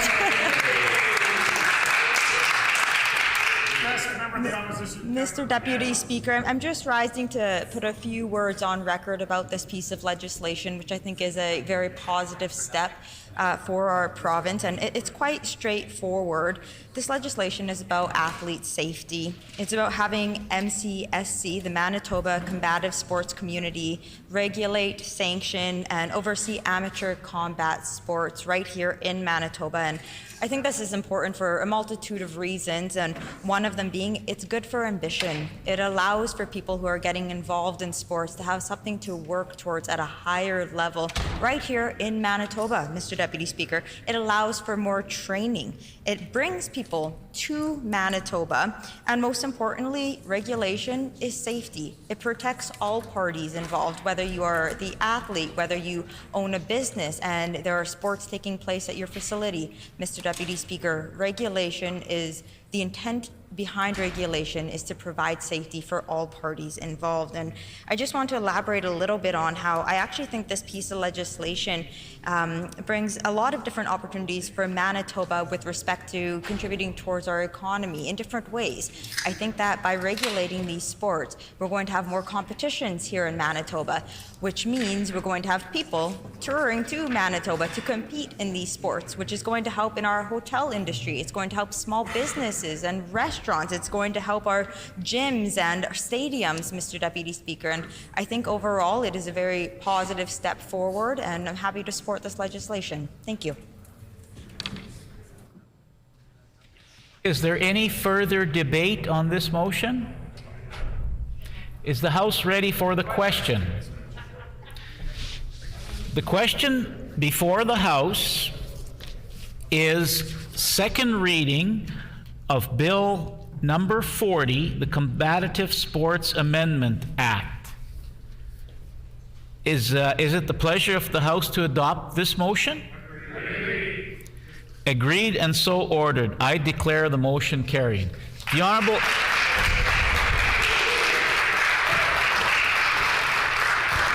Honourable Government House Leader. On House business, Mr. Acting Speaker, I'd like to announce that the Standing Committee on Legislative Affairs will meet on Thursday, May 25th, 2023 at 6 p.m. to consider the following. Bill number 40, the Combative Sports Amendment Act, and Bill number 43, the Provincial Offences Amendment Act 2. It has been announced that the Standing Committee on Legislative Affairs will meet on Thursday, May 25th, 2023 at 6 p.m. to consider the following. Bill number 40, the Combative Sports Amendment Act. Bill number 43, the Provincial Offences Amendment Act. Is that the will of the House? No, that's just an announcement? Okay.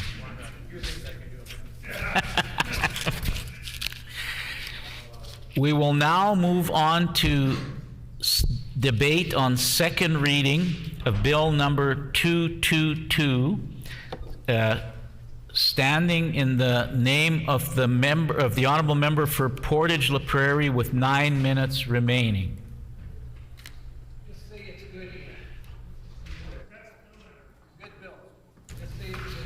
Okay, is there any further debate on this bill?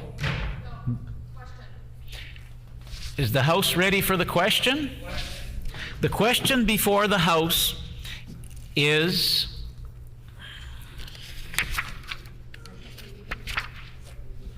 second reading of Bill number 222, the Public Schools Amendment Act, Nutrition Program. Is it the will of the House to pass this motion? Adopt the motion. Agreed and so ordered.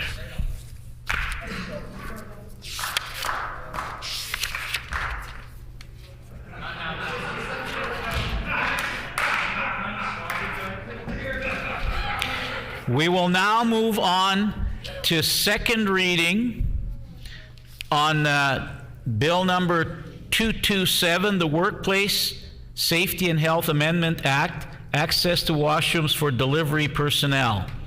Standing in the name of the honourable member for Brandon East. The member for Brandon East does not wish to speak. Is there any further debate on this motion? Is the House ready for the question? The question before the House is second reading on Bill number 227, the Workplace Safety and Health Amendment Act, access to washrooms for delivery personnel. Is it the will of the House to adopt this motion? Agreed and so ordered.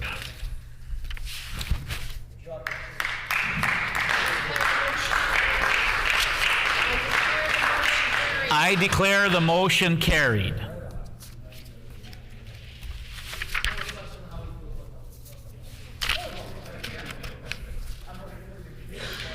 We will now move on to Bill number 241, the Mandatory Training for Provincial Employee, Systemic Racism and Human Rights Act. The honourable member for St. Vital. Thank you, Mr. Deputy Speaker. I move, seconded by the member for Union Station, that Bill number 41, the Mandatory Training for Provincial Employees, Systemic Racism and Human Rights Act, be now read a second time and be referred to a committee of this House.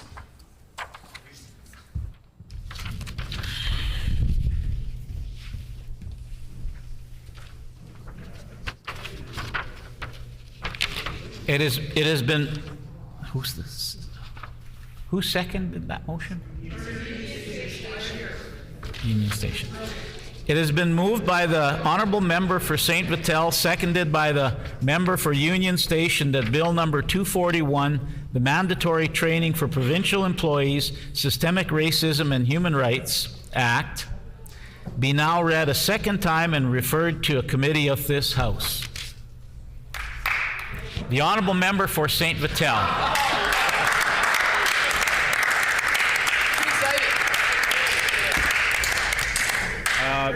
Mr. Assistant Deputy Speaker, I'm really pleased to be standing up here debating the steps we can take to fight against racism in our communities. This is a process that I began back when I first was elected. I began the consultation work and talking to community members about how they have dealt with racism in their lives.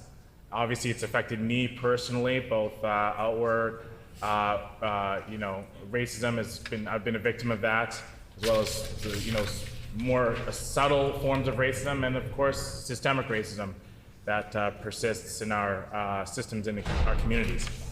And so it was important that we take steps now that I had been in this position to fight and combat racism. And so I began consulting with community members, began consulting with experts in this area, people who had worked in equity, diversity, and inclusion, people who had worked in anti-racism, talked with community leaders around what they had experienced themselves and what they had heard from community members when it came to dealing with racism in our society. I spoke with people who had done the work to actually implement anti-racism programs in other jurisdictions, and particularly in the city of Toronto. And then it came to a head in the late May of 2020 when we witnessed, and people around America, Canada, and around the world witnessed the murder of George Floyd. And I think that really set the ball in motion with new discussion around how we ought to tackle racism and systemic racism in our community so that we don't have to witness another tragedy like that we can take proactive steps to avoid those situations and build better communities here. And so I said, why not take this step forward and work on how we can create a bill to at least take some small steps to combat racism in our society. So at that time, we decided, well, why don't we hear from Manitobans directly? So we put out a survey throughout the summer of 2020, where we asked Manitobans to share their feelings around racism in our community, about what we can do as legislators, as leaders in our community to combat racism. And there's some things that people said. People said that they want government and they want leaders to acknowledge systemic racism as an important first step. They said that we need to do a better job of being representative of our community. Hire, elect, and create positions for people to represent our communities better. And make sure that those people call out racism when it happens and make policies that would eliminate racism in all facets of our society. People who answered this survey, and Mr. Deputy Speaker, I'd like to say that over 600 community members answered this survey that we put out with no advertising or anything. This was just word of mouth, community driven, people volunteering their thoughts on how we as leaders should be taking action. So Mr. Assistant Deputy Speaker, people also told us that they want us to prioritize and improve funding for grassroots initiatives that would curb inequities that we see in our society by investing in things like housing, investing in things like healthcare, like mental health, investing in things like poverty and addiction and child and family services, and ensuring that we have a system where we are looking at how we can create more and build more equity into the future of Manitoba. And we heard from people how our education system plays a key role in the fight against racism, that we need to have a curriculum that combats racism, that teaches about the history of racism and what we can do to fight for justice, what we can do to fight for equality. And we need to also do this on an individual level, ensuring that Manitobans, the folks who serve us here in our public service, whether that's the people who work to fill out our paperwork, our forms as we might apply through a government system for support, whether this is in our healthcare system, whether this is in our education system, our justice system, that they all need to have training and be educated on how to effectively live through their work anti-racism. And it's important that we do that we acknowledge the efforts that community members make, that we continue to voice their concerns, and that as all of us as leaders take them seriously. And that's what we hope to do here today with Bill 241, to actually put forward a policy so that anti-racism training doesn't just become a one-off thing, but a regular, every year thing, so that all of us in our civil service and all Manitobans can know that when they come to get a government service, they will be treated with respect, they will be treated fairly, and they know that those folks are going to be building up and combating racism in our community. And this is just a part of the things that we can do to combat racism. It's a step that we're excited to be taking today to moving forward on this bill, and we're excited that it really goes to show the power of community voices. Those voices who raised up, those voices who spoke out, the voices and the people who came to march on the steps of the legislature here back in June of 2020, the 20,000 strong people, those voices carried through, and they're here with us in this room today as we pass Bill 241. Thank you, Mr. Assistant Deputy Speaker. A question period of up to 10 minutes will be held. Questions may be addressed to the sponsoring member by any member in the following sequence. First question to be asked by a member from another party. This is to be followed by a rotation between parties. Each independent member may ask one question, and no question or answer shall exceed 45 seconds. The Honourable Member for St. James. Thank you, Mr. Acting Deputy Speaker. I want to start out just by thanking my colleague from St. Vital for bringing forward this incredibly important piece of legislation. We know, of course, all Manitobans deserve to live in a world free of racism, deserve to live in a world free of unequal treatment. And of course, we are in a world where we're seeing some steps backwards, where we're starting to see increasing signs of boldness by those who do want to advance those types of ideas, and it is important that we bring forward this type of legislation, especially right now. So thank you to my colleague. I would like to ask him, because I know he did a lot of consultation work around this bill, could he dig in a bit and help inform the House about some of that important consultation work he did in advance of putting forward this bill? The Honourable Member for St. Vital. Thank you. I thank my colleague for the question and those comments as well. You know, it's important that we spend the time to listen to community voices, and that's exactly what we did throughout this process. We not only listened to community leaders, we not only listened to experts who've done the work to flesh out anti-racism policy in the past and actually implement it, but we actually listened to grassroots community members. We surveyed over 600 Manitobans, 636, and they resoundingly said, over 80% said that we need anti-racism training for government employees, not just to be done on a one-time, but annually, each and every year. And that's why we're taking a step, because we listen to community voices, and we're now putting those voices into action today. The Honourable Member for River Heights. Yeah, I thank the member for bringing forward this bill, and I'd like to ask if the member has provided or given some thought to what would be in the training program. For example, I mean, is this a 1 hour online training program? Is this one day? Is this a week? Is this a month? Is it a year? I mean, what sort of material would be in it that would be needed to help people understand the situation and, you know, what needs to happen in the future? The Honourable Member for St. Vital. I thank the member for River Heights for the question. Now, the reason that's not specified in the bill is because not all training are equal. Not all training will fit each type of environment where government employees are working.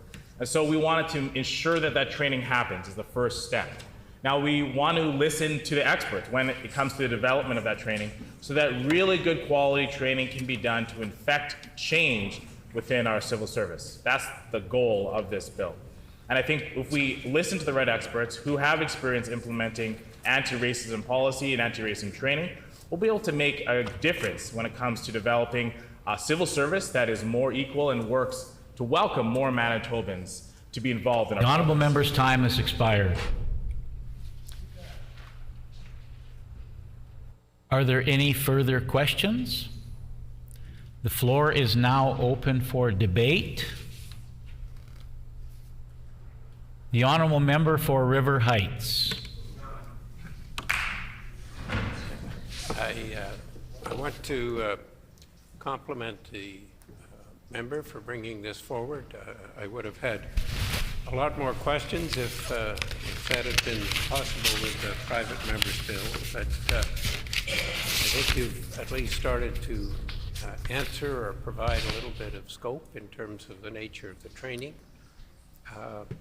Clearly, racism exists. A lot of it, I believe, is not intentional, but it is the kind of thing that people have learned as they've been growing up, and we need in today's world to be paying attention and giving everybody opportunities. And that opportunity should not depend on the color of a person's skin. It should not depend on their individual's gender orientation. And in the Human Rights Code, there is clearly issues around not only physical disabilities, but mental disabilities. Mental illness is included in the Human Rights Code, and I've actually got a bill which was there at first reading, which would make sure that individuals with various forms of neurodiversity would be included when we're talking about mental illness. I mean, this is not really to say that they have a mental illness, but it is to make sure that individuals with conditions like autism and ADHD and learning disabilities are actually included, so that we are giving them the opportunities and the accommodation that they should have in order to be full participants in the society that we're building and the government that we want in the future. It's well known that with organizations which are more diverse, that diversity helps, that the organization can be more productive, and I believe that that is really what is the bottom line here, is that we want to make sure that everybody has opportunities, and that doesn't mean that everybody is treated equally all the time. It means that if people need accommodation, that is part of what we provided. We provided when Stephen Fletcher was here, we made changes to the seats here so that there would be the possibility that he could join us and be a participant. And we need to be able to do that, for example, with individuals with learning disabilities as well. So I say to the member, thank you for bringing this forward. It is important that there be a broader awareness of the diversity of our society, and that's particularly true given the number of people who are coming to Manitoba and excited to come here from all parts of the world and from all kinds of different backgrounds. Thank you. Is there any further debate on this motion? Is the House ready for the question? The question before the House is second reading of Bill number 241, the Mandatory Training for Provincial Employees, Systemic Racism and Human Rights Act. Is it the pleasure of the House to adopt this motion? Agreed. Agreed and so ordered. I declare the motion carried.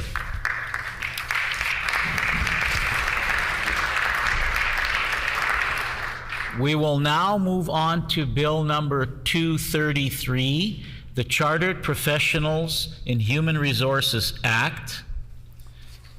The Honourable Member for McPhillips. Thank you very much, Mr. Deputy Speaker. I move, seconded by the MLA for Selkirk, that Bill number 233, the Chartered Professionals in Human Resources Act, be now read a second time and be referred to a committee of this House.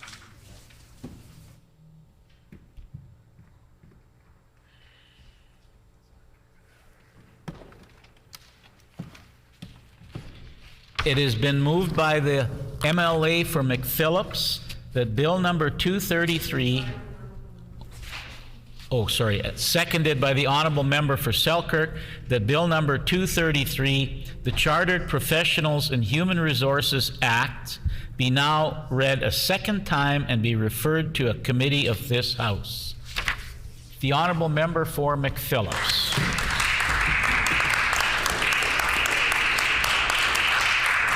Thank you very much, Mr. Deputy Speaker. The Chartered Professionals in Human Resources represents approximately 1,700 human resource practitioners from all industries and geographic areas of Manitoba.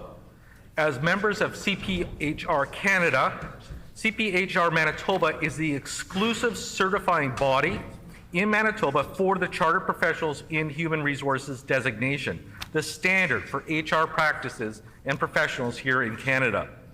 CPHR Manitoba is a sound and effective organization with a governance structure and the certification system in place which to support the profession through this evolution.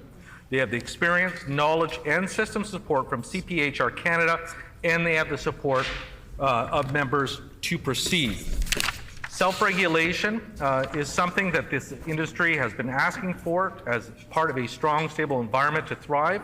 Saskatchewan has passed Bill 19, making CPHR Saskatchewan the self-regulating body for the HR profession there. Ontario and Quebec have self-regulation in the HR profession as well. In Alberta, they've made their submission and continue to work with that government. Every other province in Canada is seeking self-regulation now. Self-regulation helps strengthen our business and employment environment, and as more employers adopt stronger HR practices, the system that protects organizations and employees from unnecessary financial and physical risks will be constantly improved.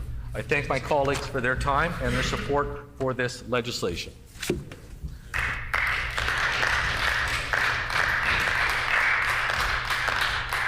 A question period of up to 10 minutes will be held. Questions may be addressed to the sponsoring member by any member in the following sequence. First question to be asked by a member from another party. This is to be followed by a rotation between the parties. Each independent member may ask one question, and no question or answer shall exceed 45 seconds. Are there any questions? The honourable member for Notre Dame. Thank you, Madam Speaker. Would the member please indicate who he has consulted with in the preparation for this bill? The honourable member for McPhillips. Thank you very much, Madam Speaker. I thank my colleagues for those comments, and I want to assure the member I have been in touch with CPHR Manitoba, spoken with a number of their executives, including a meeting just last week to discuss this bill. It's my understanding they've also reached out to members of the opposition and as well as the independent Liberals to express their support and to request their support for this legislation. The honourable member for River Heights. I wonder if the member would provide a little bit more of the long-run vision for the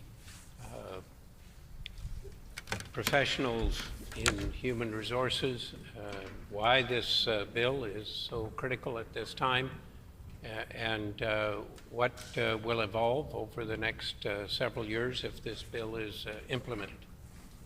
The honourable member for McPhillips.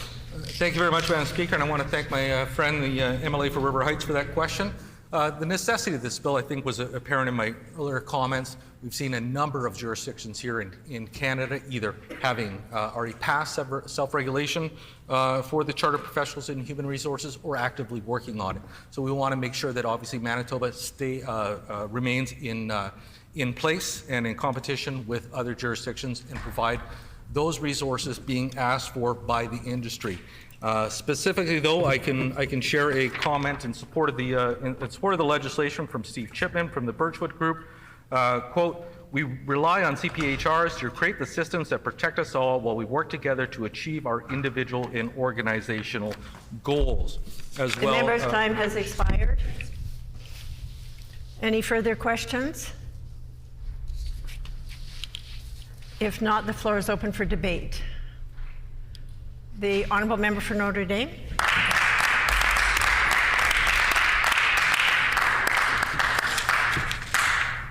Thank you, Madam Speaker. This bill has just come to our attention very, very recently, and at this point, I have only spoken to Dr. Lana Adelier-Oluse, as well as Grant Christensen, who's the treasurer of the Chartered Professionals in Human Resources of Manitoba. Our caucus will be having another meeting on Friday with the Chartered Professionals in Human Resources of Manitoba to get some more information from them regarding just a few concerns that we have with this process. I do understand from those brief meetings that I had with Dr. Lana Adelier-Oluse and Grant Christensen about the evolution of the HR profession to date, that our workplaces have, considerably been more complicated, especially currently in this environment that we have, where recruitment and retention is such an issue with a lot of our labor force in different workspaces and different industries across Manitoba, across Canada. We know that HR professionals can assist in ensuring that Manitoba workplaces are held to higher standards, that HR practices in the country deal with issues such as employment labor standards, important occupational health and safety standards, human rights legislation. Workplaces and employers and employees deal with sexual harassment and bullying in the workplace, wellness and mental health.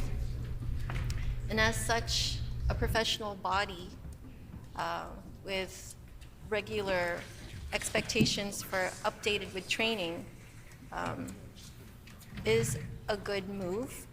I do have some concerns that at this point haven't been addressed, but I'm hoping to have some of those issues addressed in our meeting on Friday, coming meeting on Friday, regarding any kinds of practices or steps that might be put in place for folks that are internationally educated professionals, and how they're going to be able to maneuver into this system with this new accreditation step that's going to be taken once this bill goes through. At that point, Mr. Grant Christensen wasn't able to answer those concerns, but he promised to get back to me on that in our next meeting. He did indicate that he was involved several years ago when the Chartered Professional Accountants went through a very similar process.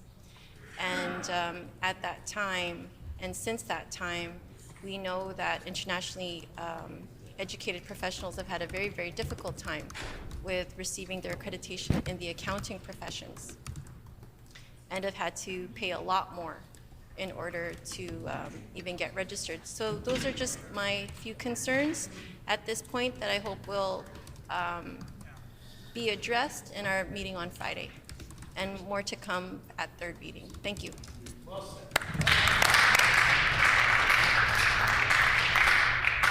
The Honourable Member for River Heights. Madam Speaker, I want to put on the record some comments with regard to the importance of human resources and of individuals who are professionals in the area of human resources. Order.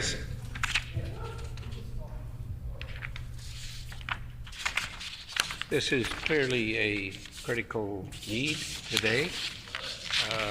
We have a workforce which is increasingly diverse. We have within the human resources portfolio a need to address more and more issues related to equity, racism, sexual harassment, et cetera, et cetera. And these need to be addressed well, and in order to have a professional complement of workers in any area.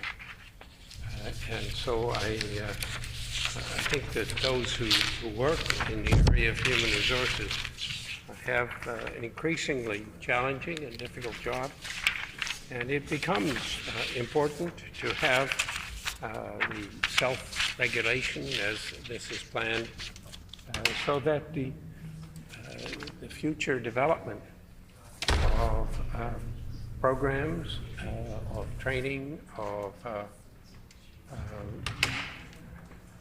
registration of members to be chartered professionals in human resources. This is, I think, increasingly critical that we have good decisions if we're going to have organizations, whether nonprofits or government or business, which are working well. And of course, that's what we would like in this province.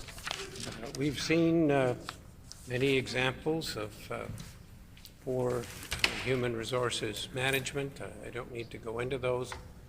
It's time to make sure that we have a much more professional approach, and so I'm certainly in support of this bill. Thank you.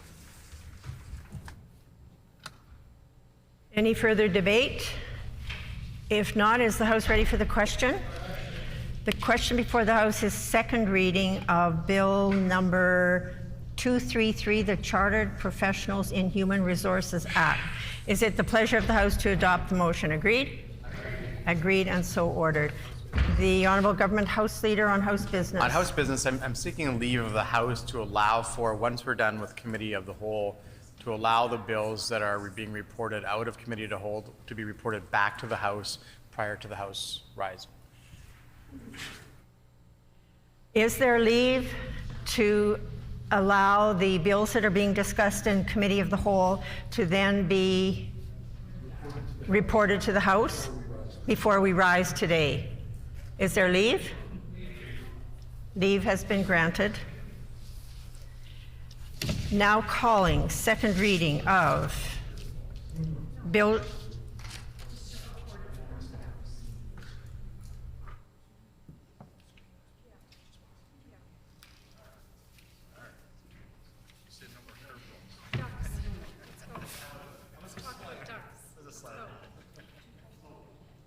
We will now call second reading of Bill 244, the Ducks Unlimited Canada Day Act, Commemoration of Days, Weeks, and Months Act amended. The Honourable Member for Swan River. Thank you, Madam Speaker. I move, seconded by the Honourable Member from Portage-La Prairie, that Bill number 244, the Ducks Unlimited Canada Act, Commemoration of Days, Weeks, and Months Act, be now read a second time and be referred to the Committee of the House.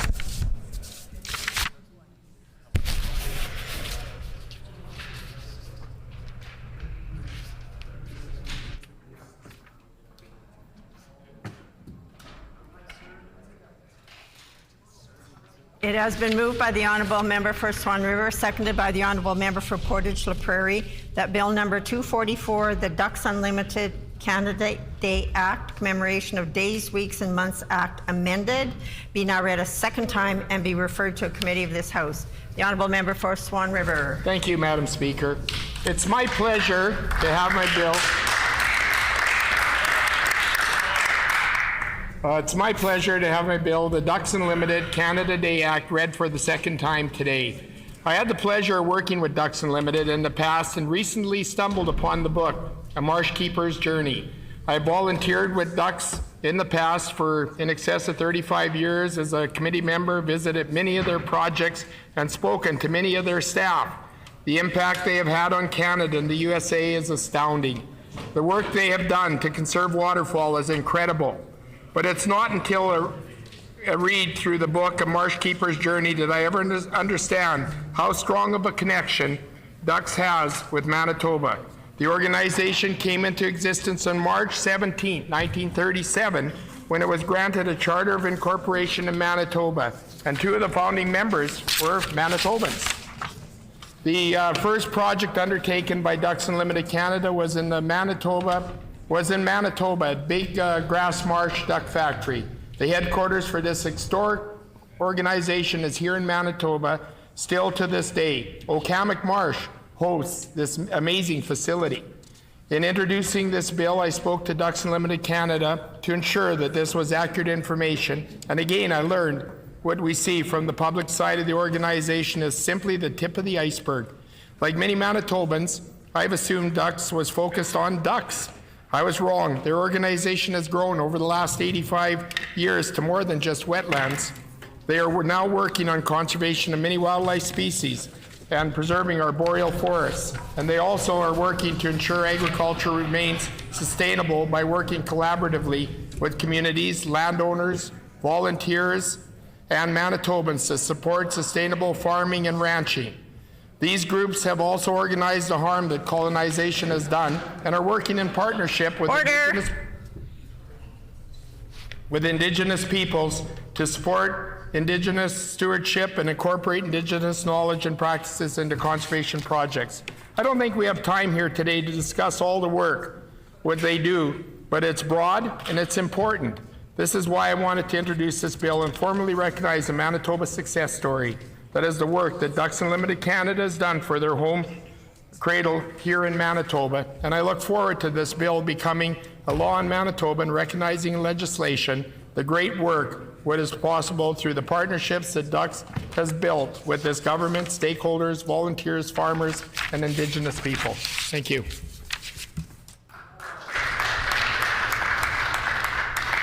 A question period of up to 10 minutes will be held. Questions may be addressed to the sponsoring member by any member in the following sequence. First question to be asked by a member from another party. This is to be followed by a rotation between the parties. Each independent member may ask one question, and no question or answer shall exceed 45 seconds. The Honourable Member for Concordia. Thank you very much, Madam Speaker. I may have missed the comment in the member's opening statements. But I just wanted to ask him about the significance of March 17th as the date that was chosen to commemorate this day.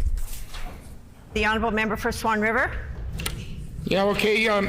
March 17th, was it a particular date in 1937 when it was granted a charter of incorporation into Manitoba. So we thought it was only fitting on this kind of anniversary date to be able to acknowledge and recognize Ducks Unlimited. The Honourable Member for Concordia.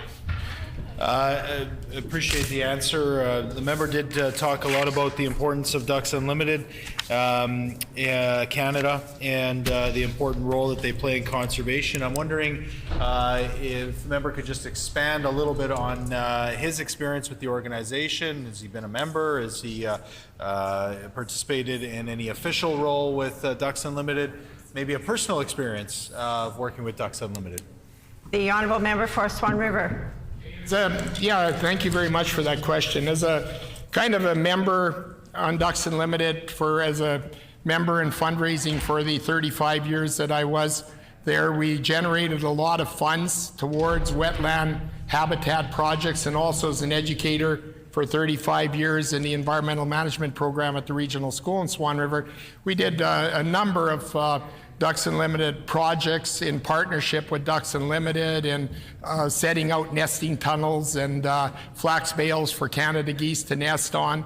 And just a variety of projects within the area. And there was a large focus that wherever these committees existed, that projects were initiated within those. The member's time has expired. The Honourable Member for River Heights.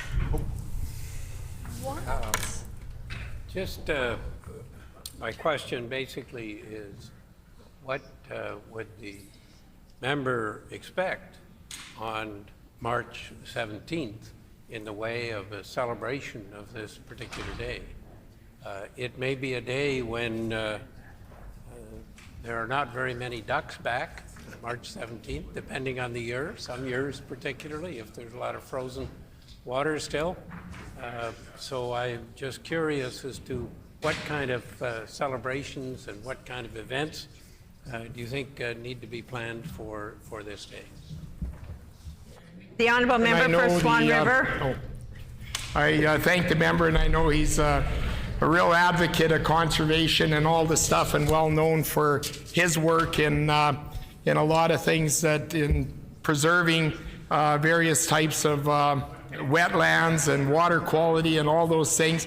The date is basically aligned with the incorporation of Ducks Unlimited, and I know it's early, but I would say that you would want to look at the educational components in schools and things like that, and have the young people, the next generation, be able to become educated on the fine work that Ducks Unlimited does for wetland conservation and the whole idea of partnerships that occurs. So this could be a time of reminiscing on projects. The member's time has expired. Are there any further questions? If not, the floor is open for debate. The Honourable Member for Concordia. Well, thank you very much, Madam Speaker. I appreciate the opportunity to put a few words on the record with regards to Bill 244. I want to thank the member for Swan River for bringing this forward. I do think it is an important bill, and maybe if I could just off the top build a little bit off of the words of the member for River Heights. I do believe that this, as we choose a day that, is for recognition, that hopefully it doesn't just sort of get lost in the shuffle of many days that we commemorate around this place. And I did hope that there would be members of Ducks Unlimited Canada here today to see this bill move through second reading and move forward. And I do hope that at third reading and at Royal Assent, perhaps, that maybe members of Ducks Unlimited Canada would be joining us.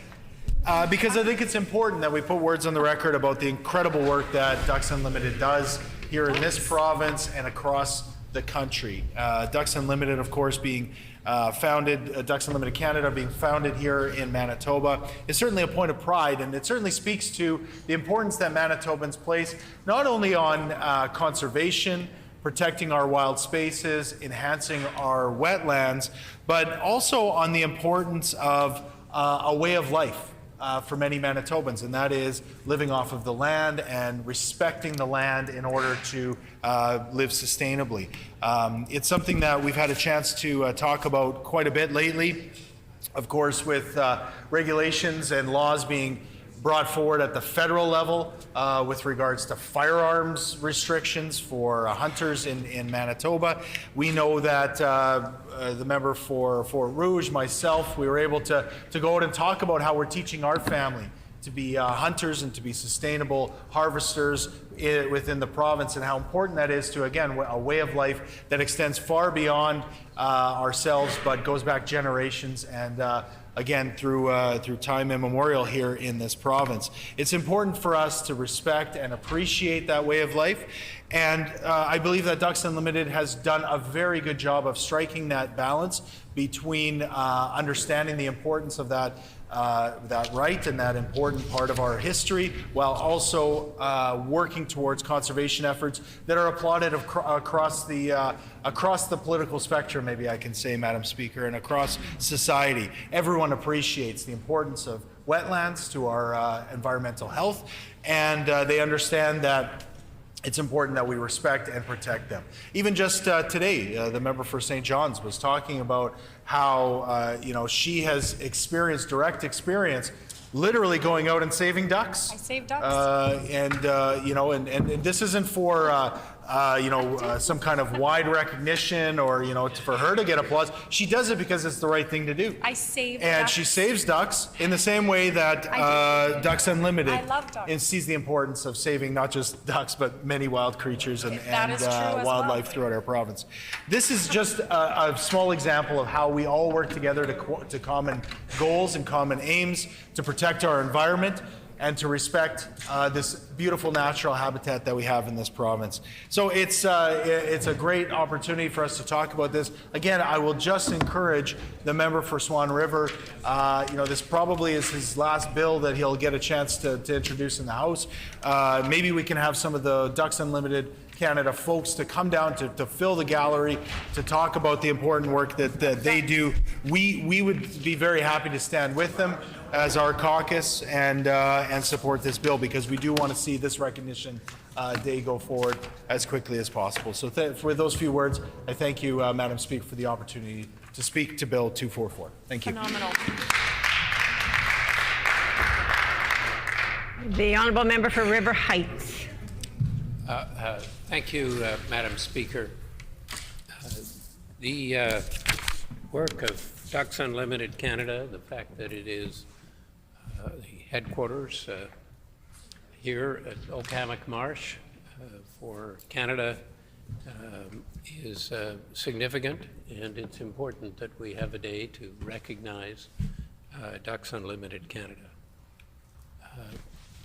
They have done some marvelous work. At the same time, there is still a lot of work to do in terms of ducks and figuring out, as example, Delta Marsh, which used to be incredible for ducks, has deteriorated and is not nearly as good as it once was. We need to figure out how to bring it back.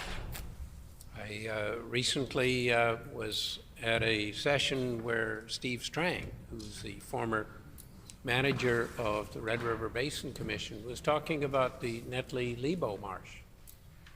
It's a marsh where historically was an incredible breeding ground for ducks, and yet at the moment, with the changes that have happened in the marsh, it is not what it once was. And at the same time, the Netley-Lebo Marsh was tremendous as a filter for water going into Lake Winnipeg. That the cattails in the marsh took out a lot of phosphorus from the water, provided water which was cleaner for Lake Winnipeg, and because the marsh is not working as well as it once was, we need to have a look and we need to figure out a way to bring it back. And one of the suggestions that Steve Strang had was to consider the possibility of changing the way that we break up the ice in the spring, because he feels that that's one of the contributors to the deterioration in the marsh. Now, that's a broader discussion than we've got today, but it is one of those things that we need to pay attention to, what's happening to the prime duck breeding marshes in the past. The same is true of marshes around the causeway to Hecla Island. There used to be incredible breeding areas for ducks, and they're not at the moment. In the work that has been done in the last several decades, even though Ducks Unlimited has been evolved, we haven't figured out how to bring that marsh area back. So there is lots of work to do. There's lots of work to do to provide the duck habitat. One of the things that I've been working on in recent years is the possibility of having designated ecological corridors. And one of the reasons for that is, again, to make sure that we're creating and enhancing habitat for breeding of ducks and other birds. So lots to do and lots to talk about when we have this special day on March the 17th. And I look forward to having many years into the future where we can have a special day for Ducks Unlimited. Thank you.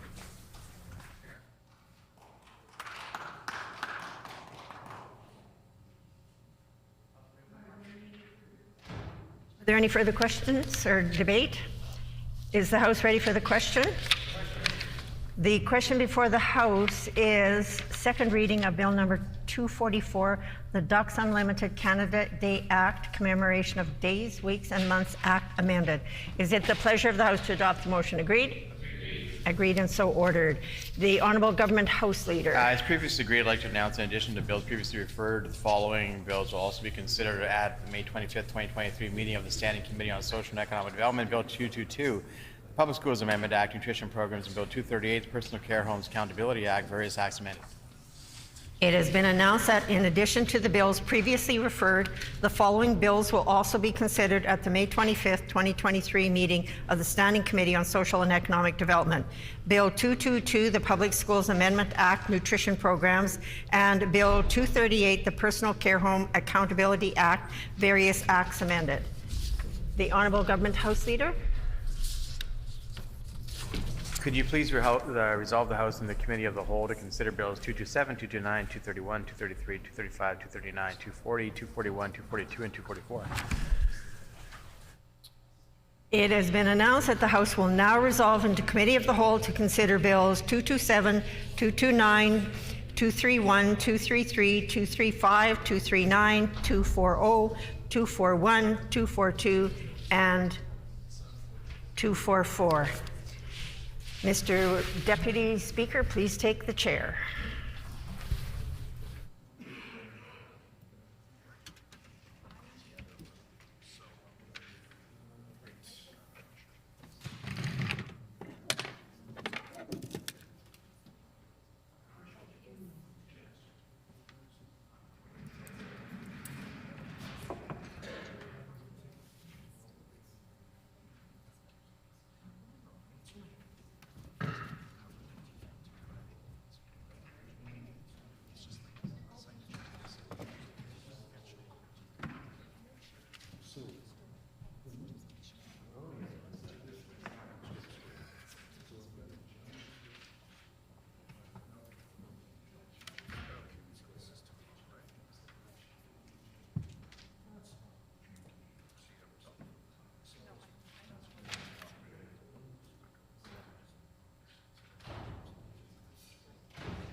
Will the Committee of the Whole please come to order? As previously announced, this committee will now consider the following bills.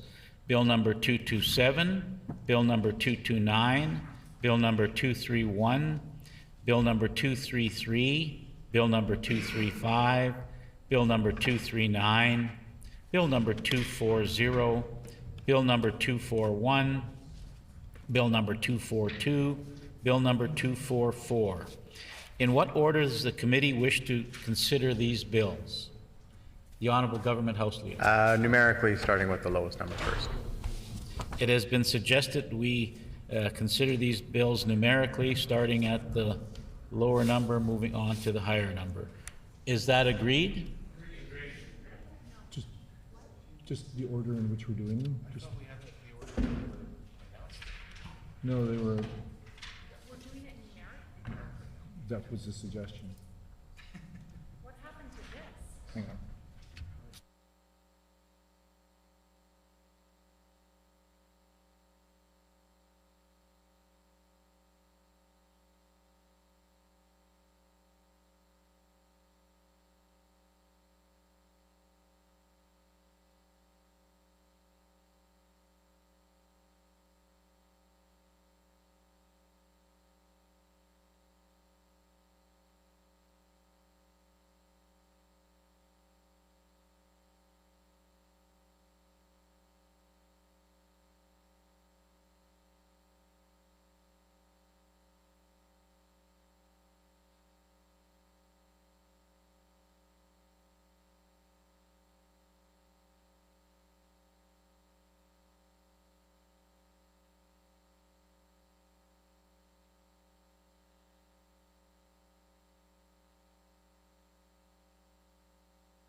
It has been suggested that we do the bills in the following order. Bill number 231, Bill number 235, Bill number 239, Bill number 229, Bill number 240, Bill number 242, Bill number 227, Bill number 241, Bill number 233, Bill number 244. Is that agreed? Agreed and so ordered.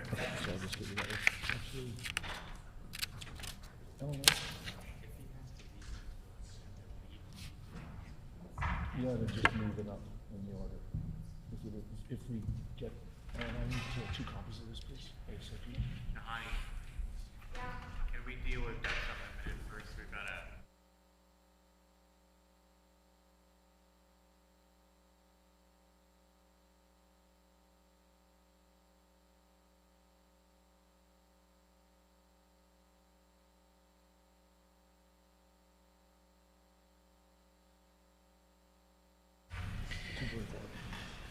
We will do the bills in the order that was presented, except we will do bill number 244 first, the Ducks Unlimited bill.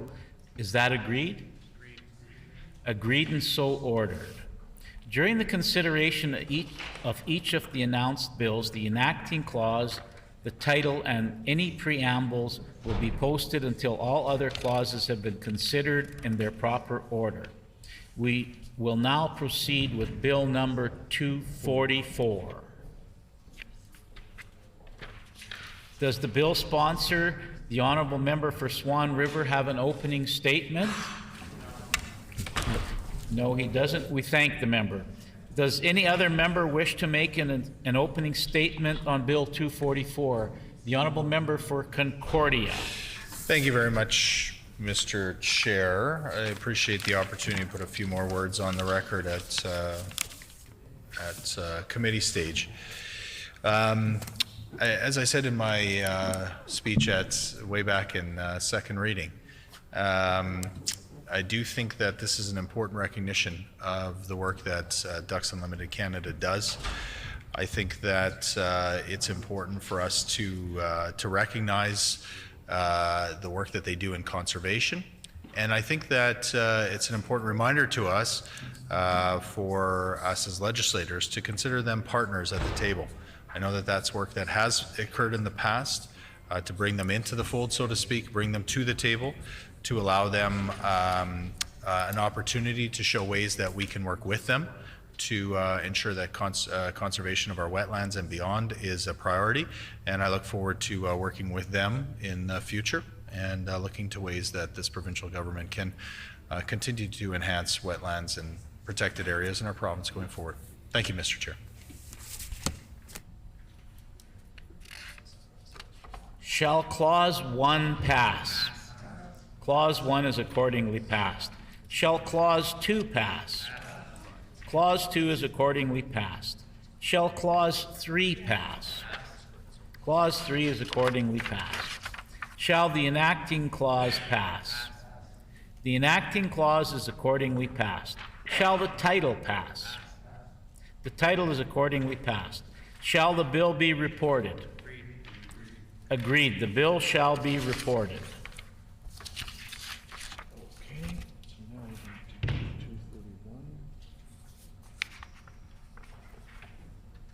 You're going to correct all the blue bills and get us to sign them all later? 231.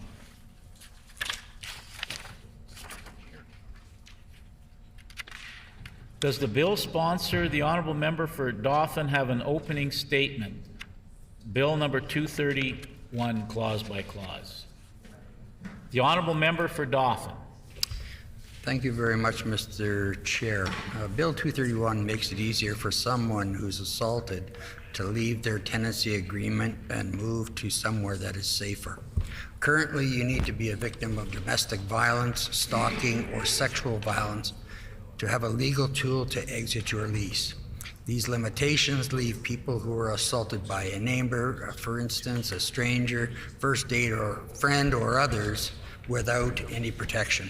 Bill 231 adds a new category and definition of abuse and provides broader supports to victims of abuse in applying to exit their tenant lease. Bill 231 also places more liability on landlords to protect victims from incidents of abuse. Thank you. We thank the honourable member for those comments. Does any other member wish to make an opening statement on Bill 231? The honourable member for the Maples? Yes. Thank you, Mr. Chair. This bill amends the Residential Tenants Act, household violence, which is violence that adversely affect tenants' quiet enjoyment, security, safety, or physical well-being, is added as a reason for the tenant to end their tenancy agreement early. A landlord cannot be ordered to pay a tenant's reasonable moving expense if the landlord is responsible for a tenant experience household violence. Mr. Chair, housing is a right and all Manitobans should have access to affordable, safe, quality housing where their rights are protected and respected. Unfortunately, affordable housing is becoming less and less available in our province, in part thanks to the action of this government. The PC sold off hundreds of social housing units despite long wait list for the housing. The PC government has failed to build a single unit of social or affordable housing and has instead cut the maintenance budget while allowing massive above guideline rent increase to go through. Manitoba needs a government that will support renters and ensure there are affordable housing available for all. Thank you, Mr. Chair.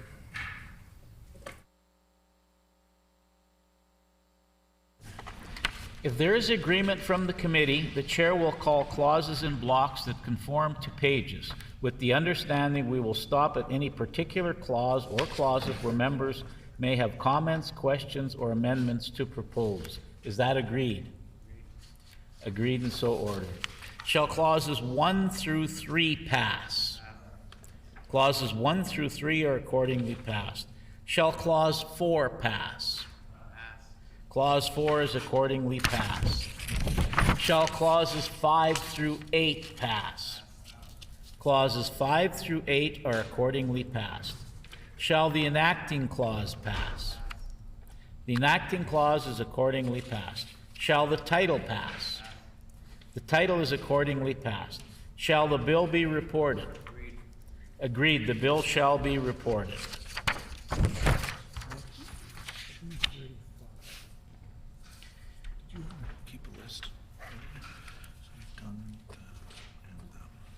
Okay. We will now move on to Bill number 235, the Employment Standards Code Amendment Act. Does the sponsor of does the bill sponsor, the honourable member for Rossmere, have an opening statement? The honourable member for Rossmere. Thank you, Mr. Deputy Speaker. Bill 235 amends the Employment Standards Code to recognize the very real loss of a pregnancy and offer 5 days leave. This recognizes the very real pain that is involved when a pregnancy is lost. I've spoken with many people, and in fact, my wife and I went through this personally. Manitoba has 14 kinds of leave. This would add to that list. There was some debate around if this should be a paid leave, and certainly I considered this and consulted quite seriously on this. All of the 13 of the 14 current provisions in the Act are unpaid leave. The only paid leave is to get the COVID shot. So if this was to become a paid leave, that would mean that somebody could literally lose their spouse and not have a paid leave, but to lose a pregnancy would be a paid leave. You could lose a child from a tragedy, and that wouldn't be paid. And we can read the 14 leaves. There's quite a few different kinds of scenarios contemplated in the Act. It also was brought to my attention that if it was a paid leave, that could put a burden on the bereaved who may be asked to prove that indeed pregnancy was lost. That can be complicated. Some very small business owners said to me, hold on a second, we need some definition here in terms of how long somebody would be employed. And there are 3 provinces that have some measure of paid leave, and they all define it fairly carefully. I think I'll leave my comments there. I'm grateful to see this bill go forward. We thank the member for those comments. Does any other member wish to make an opening statement on Bill 235? The honourable member for St. John's. Miigwech, Chairperson. I think that it's important to put on the record that on this side of the House, we do support this legislation. It's important legislation that allows folks who have unfortunately experienced and journeyed through miscarriage to have that leave. But I think that we've made it perfectly clear on this side of the House that it should be paid leave, so that Manitobans that experience the tragic and unfortunate loss of miscarriage have the option to be able to stay home without being further penalized in respect of their loss. And there are certainly other jurisdictions across the globe, most notably New Zealand, that have brought forward an entrenched legislation that allows for paid leave for their citizens who experience a miscarriage. And that is certainly progressive, but it certainly offers a measure of care and support to their citizens that are experiencing and journeying through a miscarriage. I think, as was shared here in the House during some of the debate, that not everybody has the opportunity or the privilege to take that time off. And for those Manitobans who have experienced a miscarriage, it can be quite traumatizing, and it can also have major consequences for one's own body as someone is going through a miscarriage. It also, in some cases, requires folks to go to the hospital and have medical procedures to help in respect of the miscarriage and what the miscarriage is doing to that individual's bodies. So I think that the government had an opportunity to go a little bit further to help support Manitobans. It had an opportunity to legislate care in the form of also financial support. Because again, it's important to recognize that not everybody has that privilege to be able to stay home. So you will have Manitobans that, even with this legislation, who are experiencing a miscarriage and will either be at work and stay at work, or have experienced it and go to work the next day. I would suggest and I would submit to the House that we could do better, and we must and should do better. Miigwech. We thank the member for those comments. We will now move on to clause by clause. Shall clause 1 pass? Clause 1 is accordingly passed. Shall clause 2 pass? Clause 2 is accordingly passed. Shall clause 3 pass? Clause 3 is accordingly passed. Shall the enacting clause pass? The enacting clause is accordingly passed. Shall the title pass? The title is accordingly passed. Shall the bill be reported? Agreed. The bill shall be reported. We will now move on to Bill number 239, the Residential Tenancies Amendment Act. Does the bill sponsor the member for Rossmere have an opening statement? The honourable member for Rossmere. Thank you, Mr. Deputy Speaker. So it was brought to my attention that it is current practice with some landlords in the province of Manitoba to require prospective tenants to put down a deposit when they show interest in a property to get their name on a wait list. These deposits can be 50% of a month's rent or sometimes a lump sum, which has often been something like $500. This isn't pocket change, and I don't think this is right. I don't think anyone in this House thinks that that is right, and so we want to change that. Nobody's disagreeing that a deposit is a smart thing for a landlord to consider, but not when it's time, when you put your name on a wait list. Obviously, for some people who put their name on wait lists in multiple apartments, perhaps they don't know when that unit will come available, perhaps they're wanting to get into a place as soon as possible, so they want their name on 3 or 4 wait lists in 3 or 4 buildings. Well, unfortunately, Mr. Deputy Speaker, it could be the case that those people have to lay out a deposit for each of the applications that they make. I don't think that's fair. I don't think that's right. I don't think it's necessary either. When you sign a lease, sure, that makes sense to most Manitobans, I believe, but not when you're just simply showing interest in the property to get your name put on a wait list. We're going to change that this afternoon. I think it's a step forward for all Manitobans, and I certainly hope it helps people who are trying to find a place in whatever part of the province. Thank you for the opportunity to speak. We thank the member for those comments. Does any other member wish to make an opening statement on Bill 239?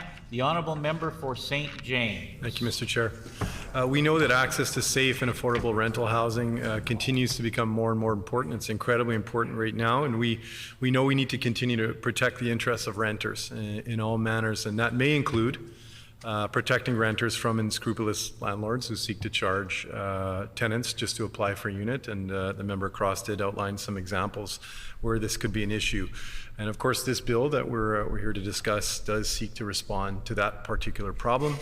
It is, of course, a good thing to be advancing the rights of renters, and this bill may help to prevent a few bad actors from exploiting prospective renters. But as far as issues facing renters go, this issue barely registers, Mr. Chair. And I would love for the opportunity to learn more about what the member who brought this bill forward heard and who he heard from in bringing this bill forward, because it certainly is not an issue that I have ever heard of in engaging renters on a number of other issues, nor have my colleagues identified this as a concern.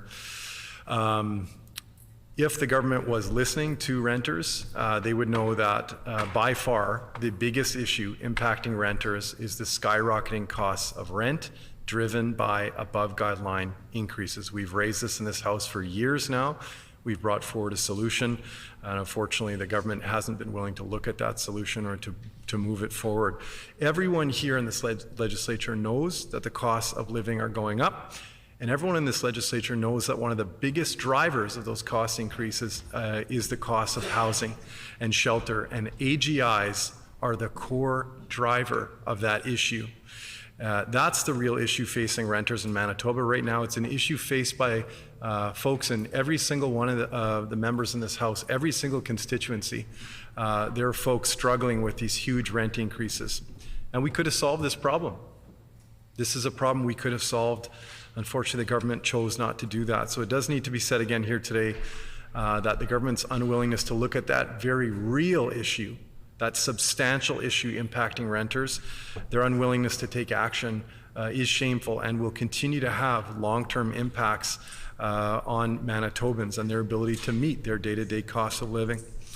And you know, I would just go a little further to say that that failure is even more shameful given that this government has made life even harder for renters by raising taxes on them by $175. So it is good to advance legislation that will help to protect the interests of renters from predatory landlords, as this bill does. But passing this bill is not a substitute for real action to help renters in this province. Thank you, Mr. Chair. We thank the member for those comments. We will now move on to clause by clause of Bill number 239. Shall Clause 1 pass? Clause 1 is accordingly passed. Shall Clause 2 pass? Clause 2 is accordingly passed. Shall Clause 3 pass? Clause 3 is accordingly passed. Shall Clause 4 pass? Clause 4 is accordingly passed. Shall Clause 5 pass? Clause 5 is accordingly passed. Shall Clause 6 pass? Clause 6 is accordingly passed. Shall the enacting clause pass? The enacting clause is accordingly passed. Shall the title pass? The title is accordingly passed. Shall the bill be reported? Agreed. The bill shall be reported. We will now move on to Bill number 229, the Farmers Market Week Act. The honorable member for does the bill sponsor, the honorable member for Portage La Prairie, have an opening statement? The honorable member for Portage La Prairie.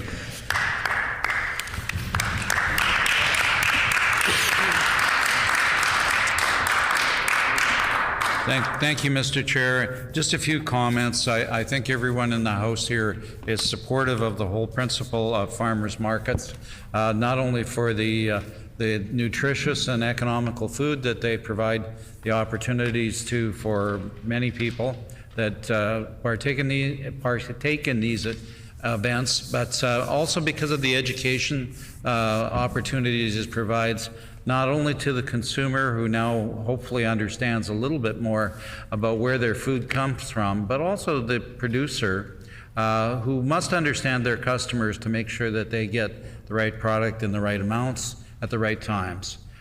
So it's an educational process that works both ways, and I think that everyone in this House should support that.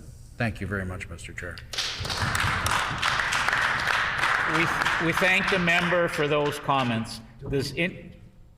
Does any other member wish to make an opening statement on Bill 229? The member for Burroughs. Thank you, Mr. Chair. This bill, Bill 229, proposes that last week of July should be recognized as Farmers Markets Week. It's important, and we support this move. I have been involved with the farmers who grow locally at small scale when I was working with Manitoba Agriculture, and I have that experience, and I have seen this farmer markets very closely, and I like them. Basically, this is a platform where the producer and the consumer get together, not just exchange business and produce and money, but they talk to each other to understand the process of food production. And this gives them an opportunity to talk about land, to talk about plants, to talk about food, and network mutually. So it's also a community building exercise. I have some other experiences when I talk to the producers or I talk to my constituents. Last week I went to a constituent who grows nursery seedlings for vegetables and flowers at their home, and I was like, do you sell them? He was like, no, I have 15 to 20 cousins and family friends around in the city, and I want them to produce food in their backyards. So he is raising those seedlings and distributing it free of cost. And interestingly, he was growing some foods that are like that are so much liked by my ethnic community, the Punjabi community.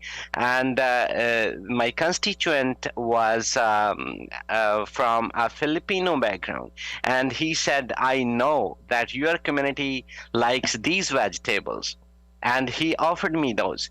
So we need to promote local food production.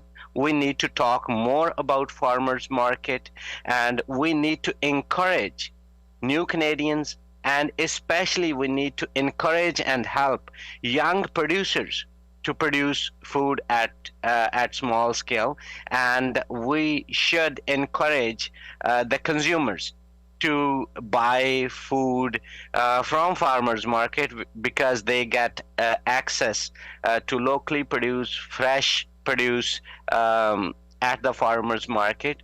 So we support this, but at the same time, this gives me an opportunity to remind all Manitobans that this PC government has failed to support young farmers with their changes to crown lands. I talk to so many ranchers that are very upset and angry because of those changes, because it discourages young farmers to be the ranchers because of their capacity not to buy or compete the people with deeper pockets. So the land is being consolidated day by day. We need policies and vision to support our next generation to produce food, may it be at small scale or a bigger scale, but they do need help that they are not getting from this PC government. With these comments, I would say that we support this bill, and thank you, Mr. Chair. We thank the member for those comments. We will now move on to clause by clause of Bill number 229. Shall Clause 1 pass? Clause 1 is accordingly passed. Shall Clause 2 pass? Clause 2 is accordingly passed. Shall Clause 3 pass? Clause 3 is accordingly passed. Shall the enacting clause pass? The enacting clause is accordingly passed. Shall the title pass? The title is accordingly passed. Shall the bill be reported? Agreed. The bill shall be reported. We will now move on to Bill number 240, the Remembrance Day Amendment Act. Does the bill sponsor, the Honourable Member for Brandon East, have an opening statement?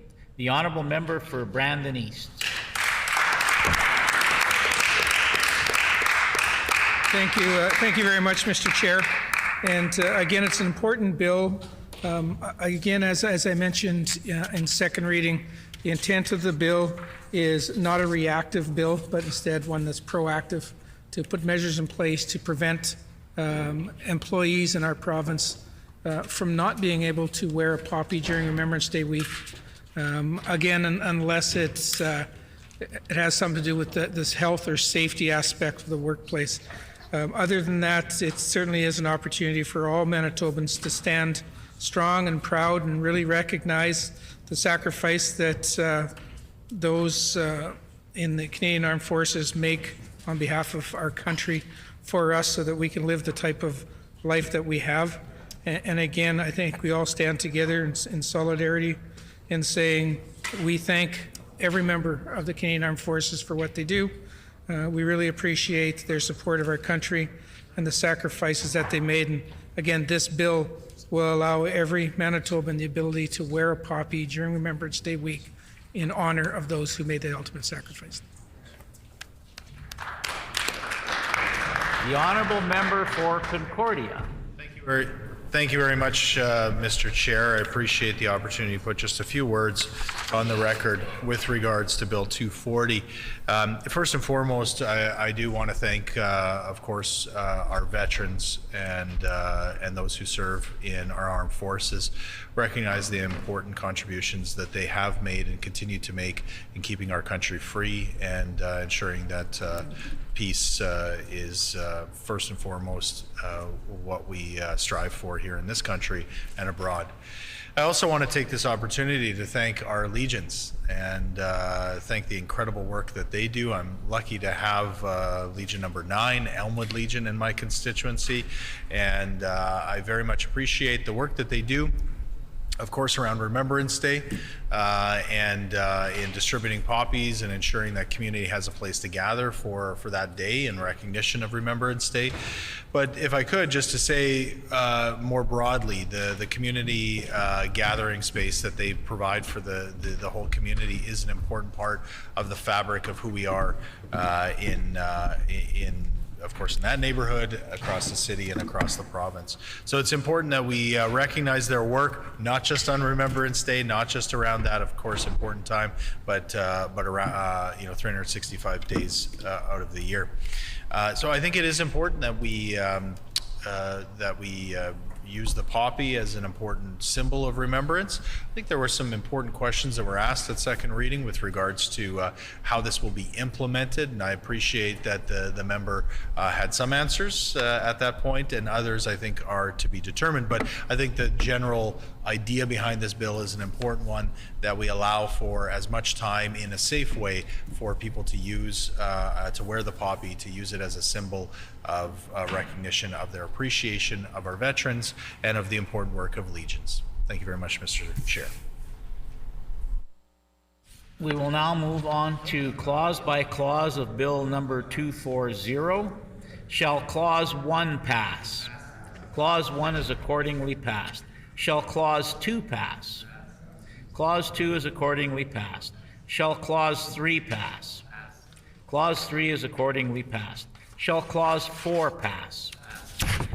Clause 4 is accordingly passed. Shall the enacting clause pass? The enacting clause is accordingly passed. Shall the title pass?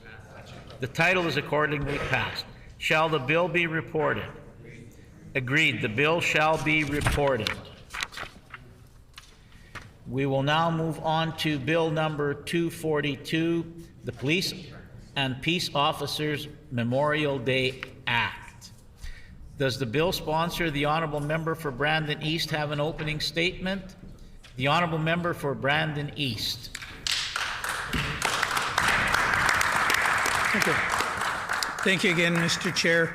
Again, Bill, this bill amends the Commemoration of Days, Weeks, and Months Act and establishes November 30th of every year to be proclaimed as Police and Peace Officers Memorial Day.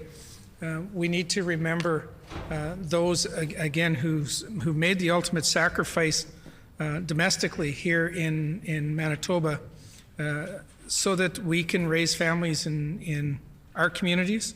Again, as I mentioned earlier, the sad statistics of 49 Manitoba police and peace officers who are currently were recognized last year. That's 49 too many. But we need to take the opportunity to join our friends with the Police Association. Again, this is their request to set aside November 30th as a day of recognition. I know I read the statistics more on a breakdown of peace officers and police officers during second reading. But again, as I just mentioned, that is still too many. I know we just recently had our 10th death of a police officer in Canada in recent days, in the last couple of months, which again is very unfortunate. And I was reminded that this morning when I took a suit out of my closet and I had mentioned I had a blue memory ribbon that I wore last week on Thursday for an officer's funeral. It was still on that jacket, on that blazer. And again, it hits home when you look at the sacrifices that these folks are making. So I want to thank everyone for supporting this far. I look forward to the passing of this bill so we can join those who work so hard on our behalf to make life safe for us and respectfully recognize November 30th. Thank you. We thank the member for those comments. The Honourable Member for Concordia. Well, thank you very much, Mr. Chair, and I too wanted to offer my condolences to the family of the officer that was slain most recently, and it does feel like that's a common occurrence in recent times for us to offer condolences in that way to peace officers and to police across this country. And it's an incredibly difficult and dangerous line of work, and it is important to recognize the work that they do. So just for the official record, I will say for the family of Sergeant Eric Mueller that we offer our condolences from this House. And and look forward to passing this bill, recognizing the important work that peace officers do. I have shared in this House a few times now that that my own experience. I have a family member who's a Winnipeg police officer, and so I know firsthand the important work that he does, and that it's incredibly challenging. And I know that they're desperate for additional resources to ensure that they can perform their duties as they need to. That they are asking for support from this provincial government to continue to support them beyond just their own individual needs, but dealing with some of the larger societal issues that we have around poverty, about mental health, about addictions, and this is important work that. And I understand there's some heckling. I don't think this is the kind of bill that would warrant any kind of heckling. I think it's very clear, and we've made very clear in this House many times that all of us support the work that our police do. But I think there is a healthy criticism that when issues around poverty and homelessness, addictions, and mental health are left to run rampant, that these are additional pressures on our police officers that should be addressed by the provincial government. So once again, we'll call them out on that, and we'll continue to support our police officers in the work that they do. And while this is just a recognition day, I think hopefully it's one step that continues to keep it in the forefront of many of our minds, and pushes and urges future provincial governments to act to support them in real, concrete ways. Thank you, Mr. Chair. We thank the member for those comments. We will now move on to clause by clause of Bill number 242. Shall clause 1 pass?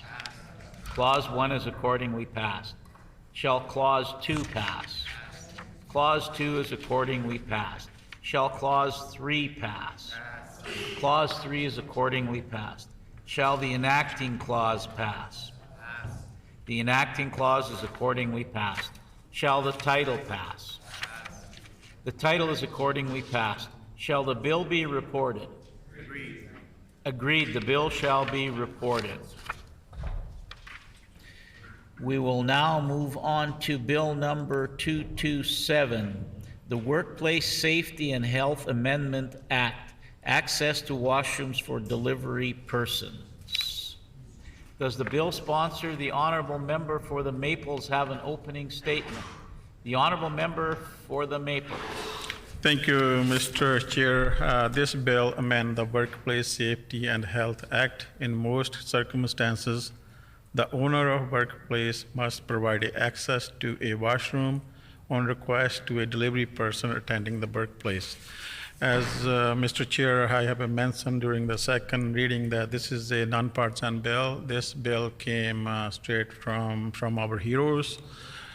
Some people just realized that they were our heroes. So I'm talking about the truck drivers. Before the pandemic, they were our heroes. And during the pandemic, they went extra miles. And in the future, they will stay our heroes as well, Mr. Chair. As you probably see, around 95% of the stuff you see at your household is delivered by a delivery person here in Manitoba. They had told me stories during the pandemic, how hard it was for them to have access to the washroom. Most places were only, they wouldn't allow a delivery person to use a washroom. They said staff only or employees only. So I'm very happy to see that this House has recognizes our heroes, and this bill will be passing today. And I do like to thank each and every member of this House for supporting this bill, and also by supporting this bill, we are also recognizing our heroes. Thank you, Mr. Chair. We thank the member for those comments. Does any other member wish to make an opening statement on Bill 227? Seeing no other speakers, we will now move on to clause by clause of Bill 227. Shall Clause 1 pass? Clause 1 is accordingly passed. Shall Clause 2 pass? Clause 2 is accordingly passed. Shall Clause 3 pass? Clause 3 is accordingly passed. Shall the enacting clause pass? The enacting clause is accordingly passed. Shall the title pass? Pass. The title is accordingly passed. Shall the bill be reported? Agreed. The bill shall be reported.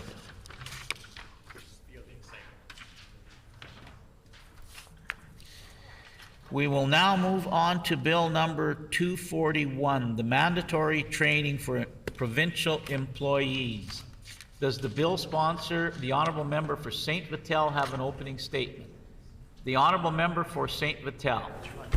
Thank the chair for the opportunity to speak with respect to Bill 241, the mandatory training for provincial employees, Systemic Racism and Human Rights Act.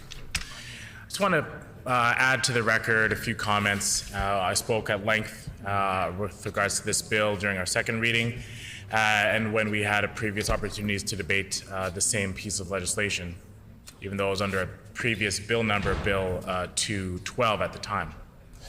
And this bill is going to be a significant improvement as a way for the provincial government to advance our efforts to combat racism. And I'm happy to be part of a legislature that is moving forward and recognizing this. And I think the point that I want to emphasize today during this opportunity to speak is that these bills happen because we have representation in this chamber, because we have voices that represent diverse communities, that represent the diversity of our province. We have people in this chamber that represent the greatness of that diversity in our province, and we have members now who listen, who respect, who now can voice those concerns, put them forward in a piece of legislation that will not only get recognized in this House, but will be supported in this House.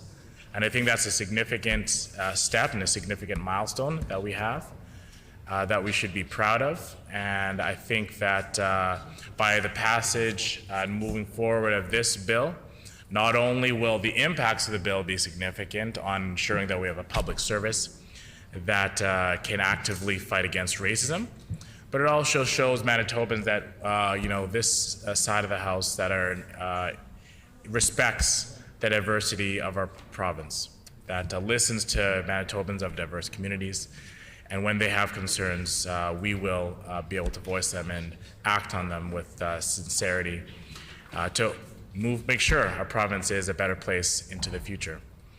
And so I look forward to this being a milestone for other future pieces of legislation that will respect the diversity of our communities and be a stepping stone for making sure our province can move and become more welcoming into the future.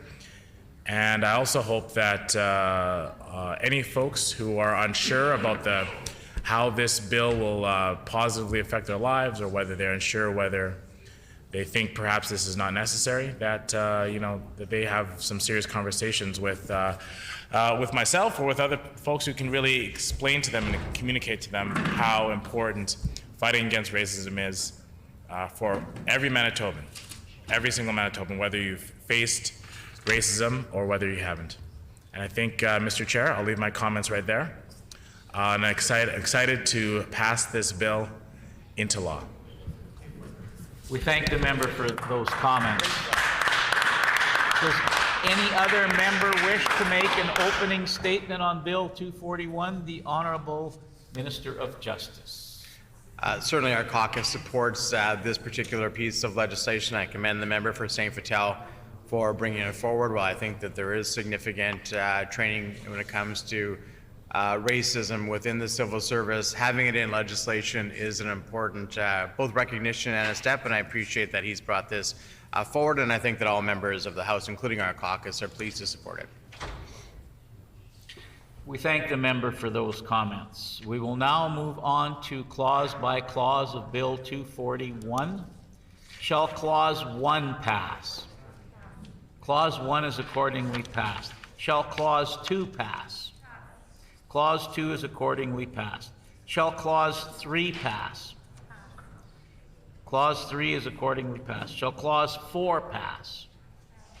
Clause 4 is accordingly passed. Shall clause 5 pass? Clause 5 is accordingly passed. Shall the enacting clause pass? The enacting clause is accordingly passed. Shall the title pass?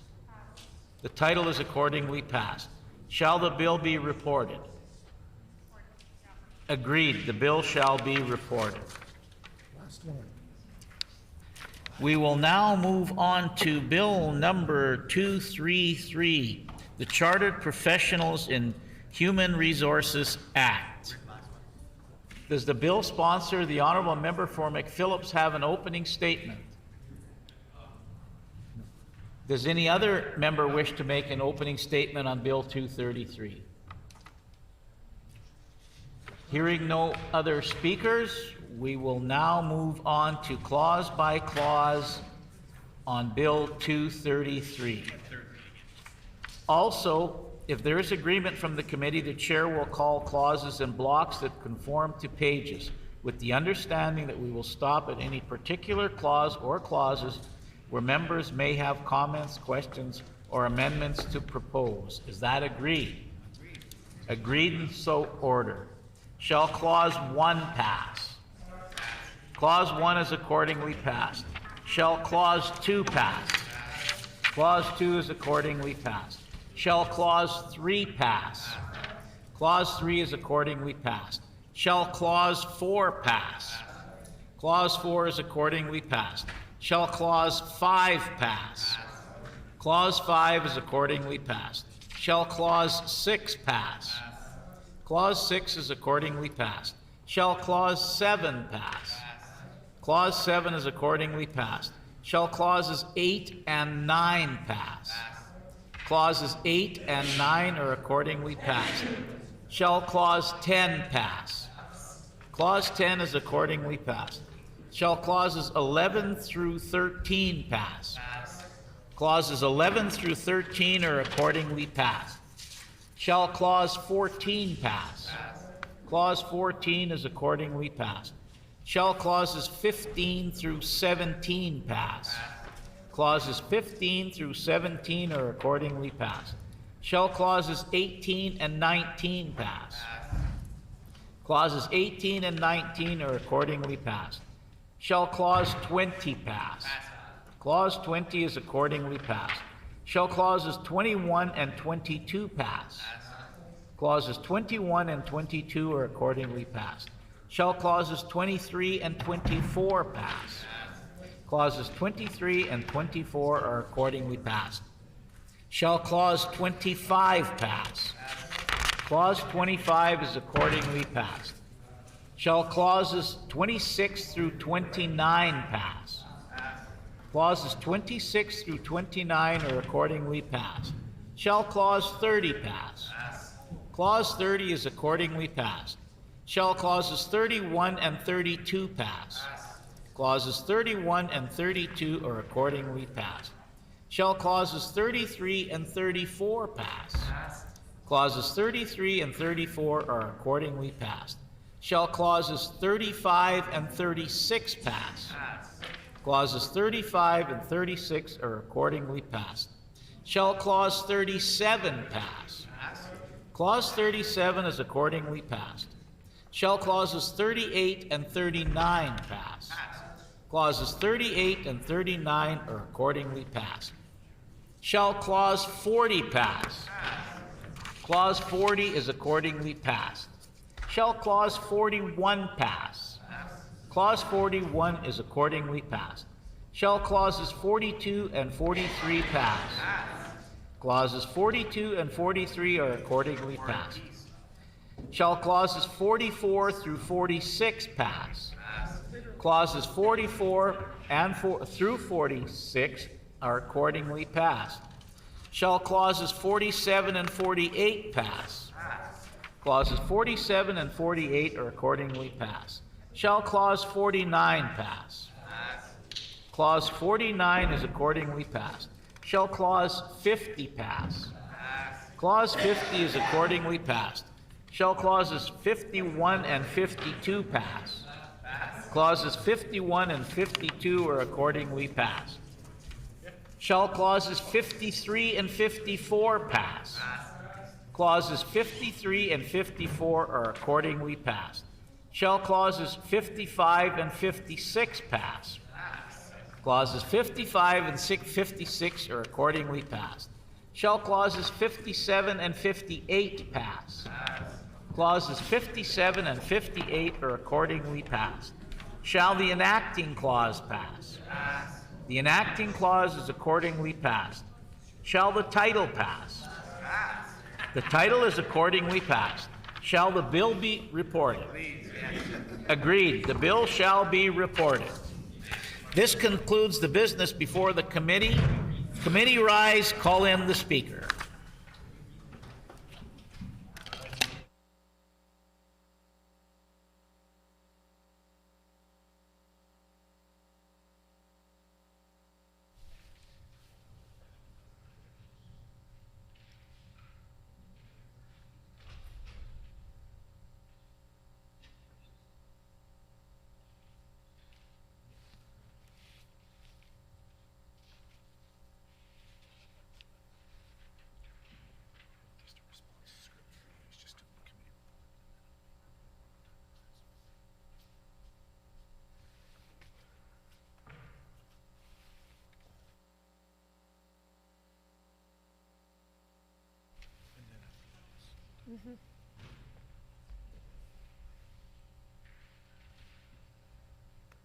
The Honourable Member for La Vérendrye.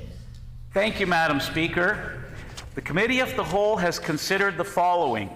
Bill number 227, the Workplace Safety and Health Amendment Act, Access to Washrooms for Delivery Persons. Bill 229, the Farmers Market Week Act, Commemoration of Days, Weeks, and Months Act amended. Bill number 231, the Residential Tenancies Amendment Act, brackets 2. Bill number 233, the Chartered Professionals in Human Resources Act. Bill number 235, the Employment Standards Code Amendment Act. Bill number 239, the Residential Tenancies Amendment Act, Application Fees and Deposits. Bill number 240, the Remembrance Day Amendment Act. Bill number 241, the Mandatory Training for Provincial Employees, Systemic Racism and Human Rights Act. Bill 242, the Police and Peace Officers Memorial Day Act, Commemoration of Days, Weeks, and Months Act amended. Bill number 244, the Ducks Unlimited Canada Day Act, Commemoration of Days, Weeks, and Months Act amended, and reports the same without amendment. I move, seconded by the Honourable Member for Springfield Richat, that... Oh, sorry. McPhillips. The Honourable Member for McPhillips, that the report of the committee be received.